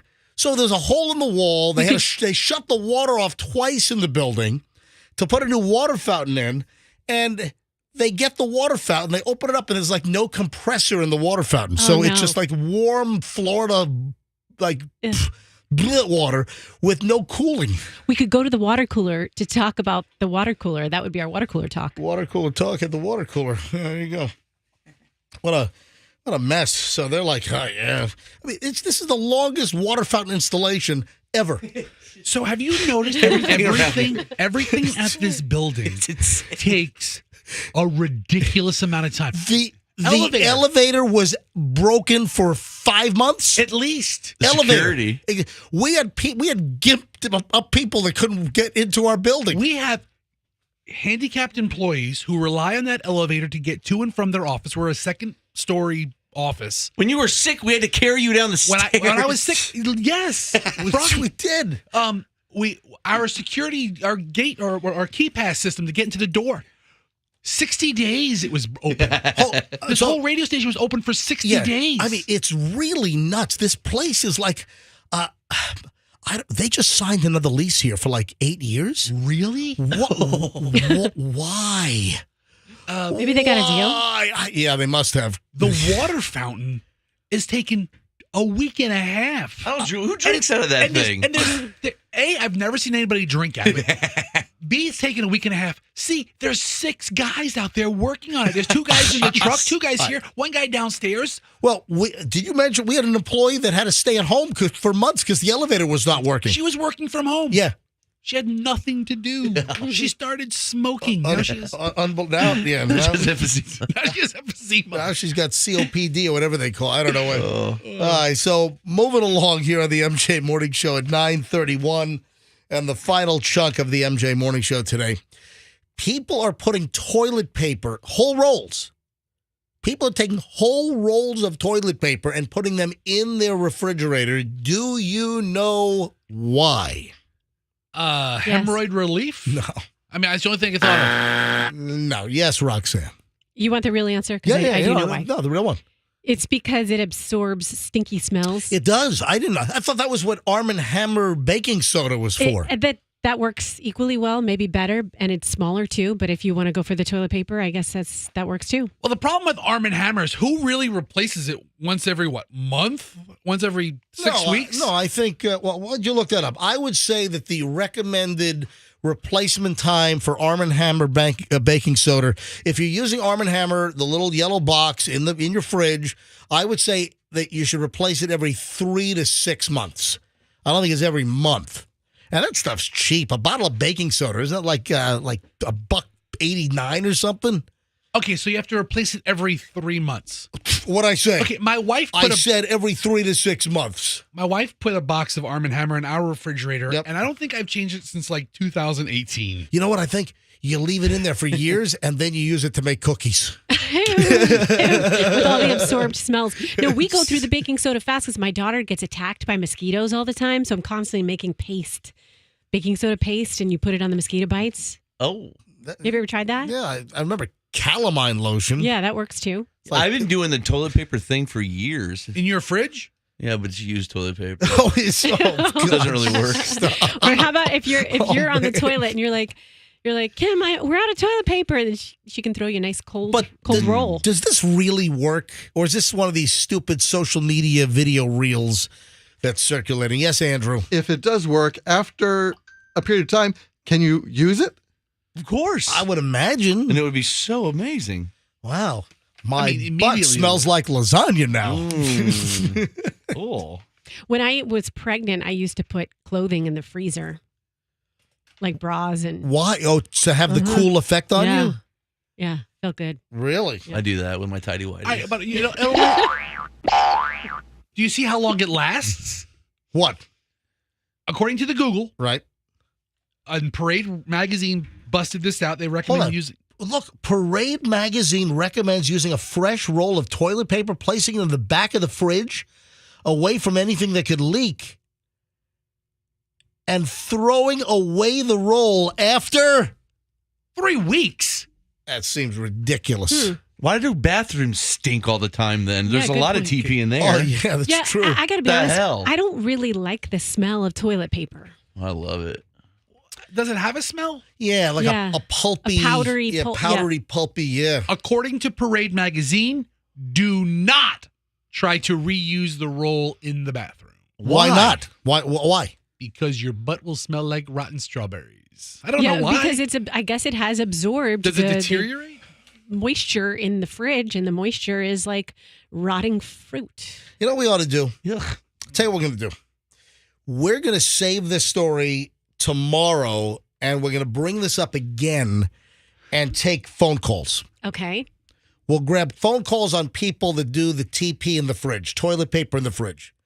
Like, do you splurge? Do you put like quilted northern in there? Or what's the one with the like a Charmin? Or what's the, what else? Cottonelle? Does it matter how many ply? Yeah, right? Yeah, 1 ply, 2 ply.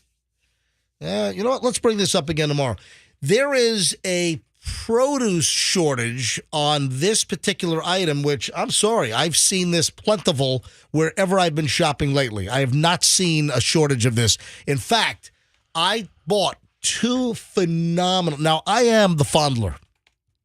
I'm the fondler. Yes, I'm the fondler. I'm the fondler. So, who pays attention on this show? I know you fondle. What do I fondle at the store? Well, besides your junk, you fondle the melons or the kumquats or no. Man, you fondle what do you- something. Come You on. put your fingers in them too. I can like picture you Yes. describing. You put your fingers. Yes. Is it blueberries? Yes. Ew. You can't finger a blueberry. It's too small. No, you got to feel the blueberries. The worst thing in the world are mushy blueberries. I hate, and hate's a strong word. We don't use the word hate around here. Yes, we do. Yeah, we do. I'm just being like the kind of like the mother that says to their kid, we don't use the word hate. I just remember when I was a kid, 2 doors over from us were the Katzes, and they had 3 kids. They had Steven was the oldest. He threw dirt in my face one day. Then you had Dougie was the youngest kid, Does he still go by Dougie as an adult? I have no idea, little Dougie. And then the middle one, I think his name was Michael. And I remember we were at a birthday party.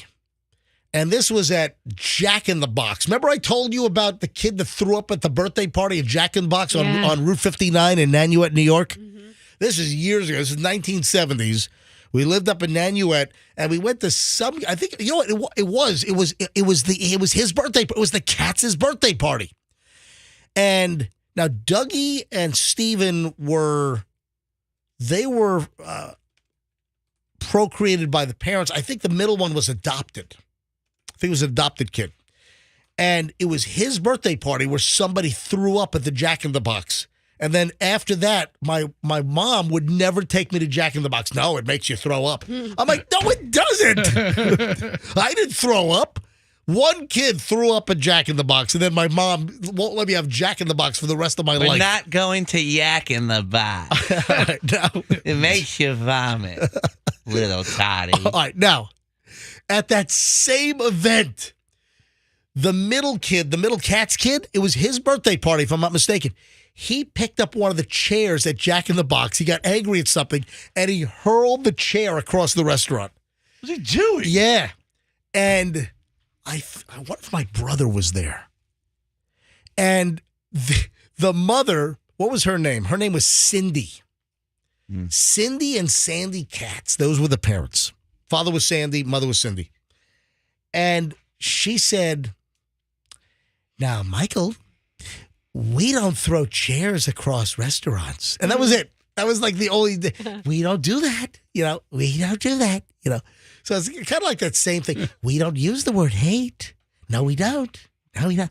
We don't throw chairs across. And I remember my mom made a big deal out of that. My mom said that if I picked up a chair and threw it across a restaurant, she would beat the living out of me. Yeah. So how much time did Michael end up doing later in life? I don't know where he is today. Sounds like a real delinquent. Yeah. All right. So back to the shortage. It's blueberries. I saw a story last night. American supermarkets are facing a blueberry shortage after extreme heat in Peru. Let me tell you right now, I just bought 2 big boxes of Peruvian-grown blueberries at Trader Joe's. Now, they have the organic ones, then they have the non-organics. I bought the non-organics, and they were phenomenal. I was feeling the blueberries in the store, and the first 2 I grabbed were perfect. Nice and plump. They were plump, but they were hard. They were, they gave you some pushback. No. Well, yeah, I guess you're right. Yeah. So I hate mushy blueberries. The worst, that mushy blueberry. When you eat a blueberry, it ought to go, it ought to snap. There ought to be a crunch. And the flavor, fantastic. Now, I don't eat the blueberry in the store because I need to wash it. So I won't eat one. I'll see people try an item in the store, which I'm not going to do that. I will feel the blueberries to make sure that they're acceptable. And these were great. They were firm. They were phenomenal. So I bought 2 of these big containers of the blueberries made in Peru, got them home, washed them, and the flavor was fantastic. So I don't know what's going on with this bad weather or excessive heat in Peru. I just bought 2 Peruvian grown at Trader Joe's, and they're fantastic. But apparently, Peru has been crippled by the El Nino weather phenomenon, which increases global temperatures each time it rolls across the globe every 2 to 7 years. This year, El Nino sparked warmer and drier weather conditions across South America, especially Peru, causing a blueberry drought that has slashed supplies as much as 70%. They had plenty of blueberries at Trader Joe's, and they were good. I mean, they can't be everywhere. Fantastic. But folks, one of the worst things to ever happen to a human is bad blueberries. Mushy. All right, so I had travesty. Yeah, I had no idea that fall blueberries came from Peru. Yeah. So the blueberries that are grown in the United States, you've got Florida blueberries, you've got Maine blueberries, you got lots of blueberries are grown here in the United States. But our season is pretty much late spring. Yeah, like May, June, July, August. And I think by August, you're kind of petering out. And then once you get past August, September, October, that stuff comes, and the winter months, that stuff comes from South America because their seasons are opposite ours. So that's, their spring and summer coming up because they're south of the equator. Oh, that makes sense. Yeah. So interesting. So a little blueberry talk here on the MJ Morning Show. Hey, do we know about Shania Twain's, crew? Did you see what happened? Yeah, is everybody okay? I know some people went to the hospital. Hey, the minute I saw this, I'm like, oh my God, this is like Gloria Estefan and the giant. Remember, she's got like metal rods in her back. She can't even conga anymore. She was on Interstate 81. Do me a favor. I've got the Shania story. Bring up the Wikipedia on the Miami Sound Machine Gloria Estefan bus crash up near Scranton, Pennsylvania. And I think it was 81. And that's the same interstate where I had that crash where the guardrail saved our Avis rental car from flying 100 feet down a ravine into an icy lake. Happened in March of 1990. Yeah. All right. March of 1990. Bring up the details on this thing, though. I'm sure I'm getting I remember there. it was in Pennsylvania. Yeah, look, near Scranton, Pennsylvania. I'm in a Wikipedia. Yeah, see if they have a section for the bus crash. Albums. Who cares about albums? Give me bus crash. She did so much good work. Oh, it's a lot of stuff here. Awards. Who cares about awards? No, you're going too far now. Yeah, where's right. the bus crash? Anything about the Jets? Dude, you need to do a search. So you need to be able to. I'm on Wikipedia. How about some Sound Machine news? You need to do a key search here. But I think it was 81, and they were rear-ended by like a tractor trailer. And Gloria Estefan, I'm telling you, she's got like curtain rods on her back. Yeah, she's got they had to put all titanium stuff in there. Yeah, she was out of commission for a while. I mean, the Miami Sound Machine, they were like, she was laid up. Yeah, cervical vertebrae fracture on a tour bus involved in a serious accident near Scranton. Yeah, I think it was 81, and that was the same interstate that I was on where we got tapped by a tour bus and spun out, and I hit a guardrail and almost expired a couple of years back. So Shania Twain's tour bus and a truck had a crash up in Canada. And her tour bus rolled over on a highway. Several members were rushed to the hospital. She was not on board. Oh. Yeah. Wow, that's awful. Yeah. So did she fly while she makes the others take the bus? I don't know what's going on. Maybe she was coming from another engagement. Yeah, I mean, a lot of times feel like I'm flying. The crew travels by bus to set everything up, and the star comes in the day of the show. Well, there you go. Sometimes, plenty of acts are on the bus as well. Yeah, like Dave Matthews when they accidentally dropped a bunch of duty on the boat. Was Dave in the bus when they I think it was Dave who did it. In Chicago. That's one of the greatest stories ever. That is, oh my God. That is one of the best stories ever. Folks, if you want to look this up, Dave Matthews Band's tour bus. They were in Chicago on one of the Chicago downtown bridges over the Chicago River. And, the drawbridges have the metal grates. Yeah. And as the tour bus was over the river, the driver deliberately hit a button to dump the sewage from Dave Matthews' toilets. He has a big band, too. And right when he dumped the sewage, there was one of those Chicago tour boats underneath.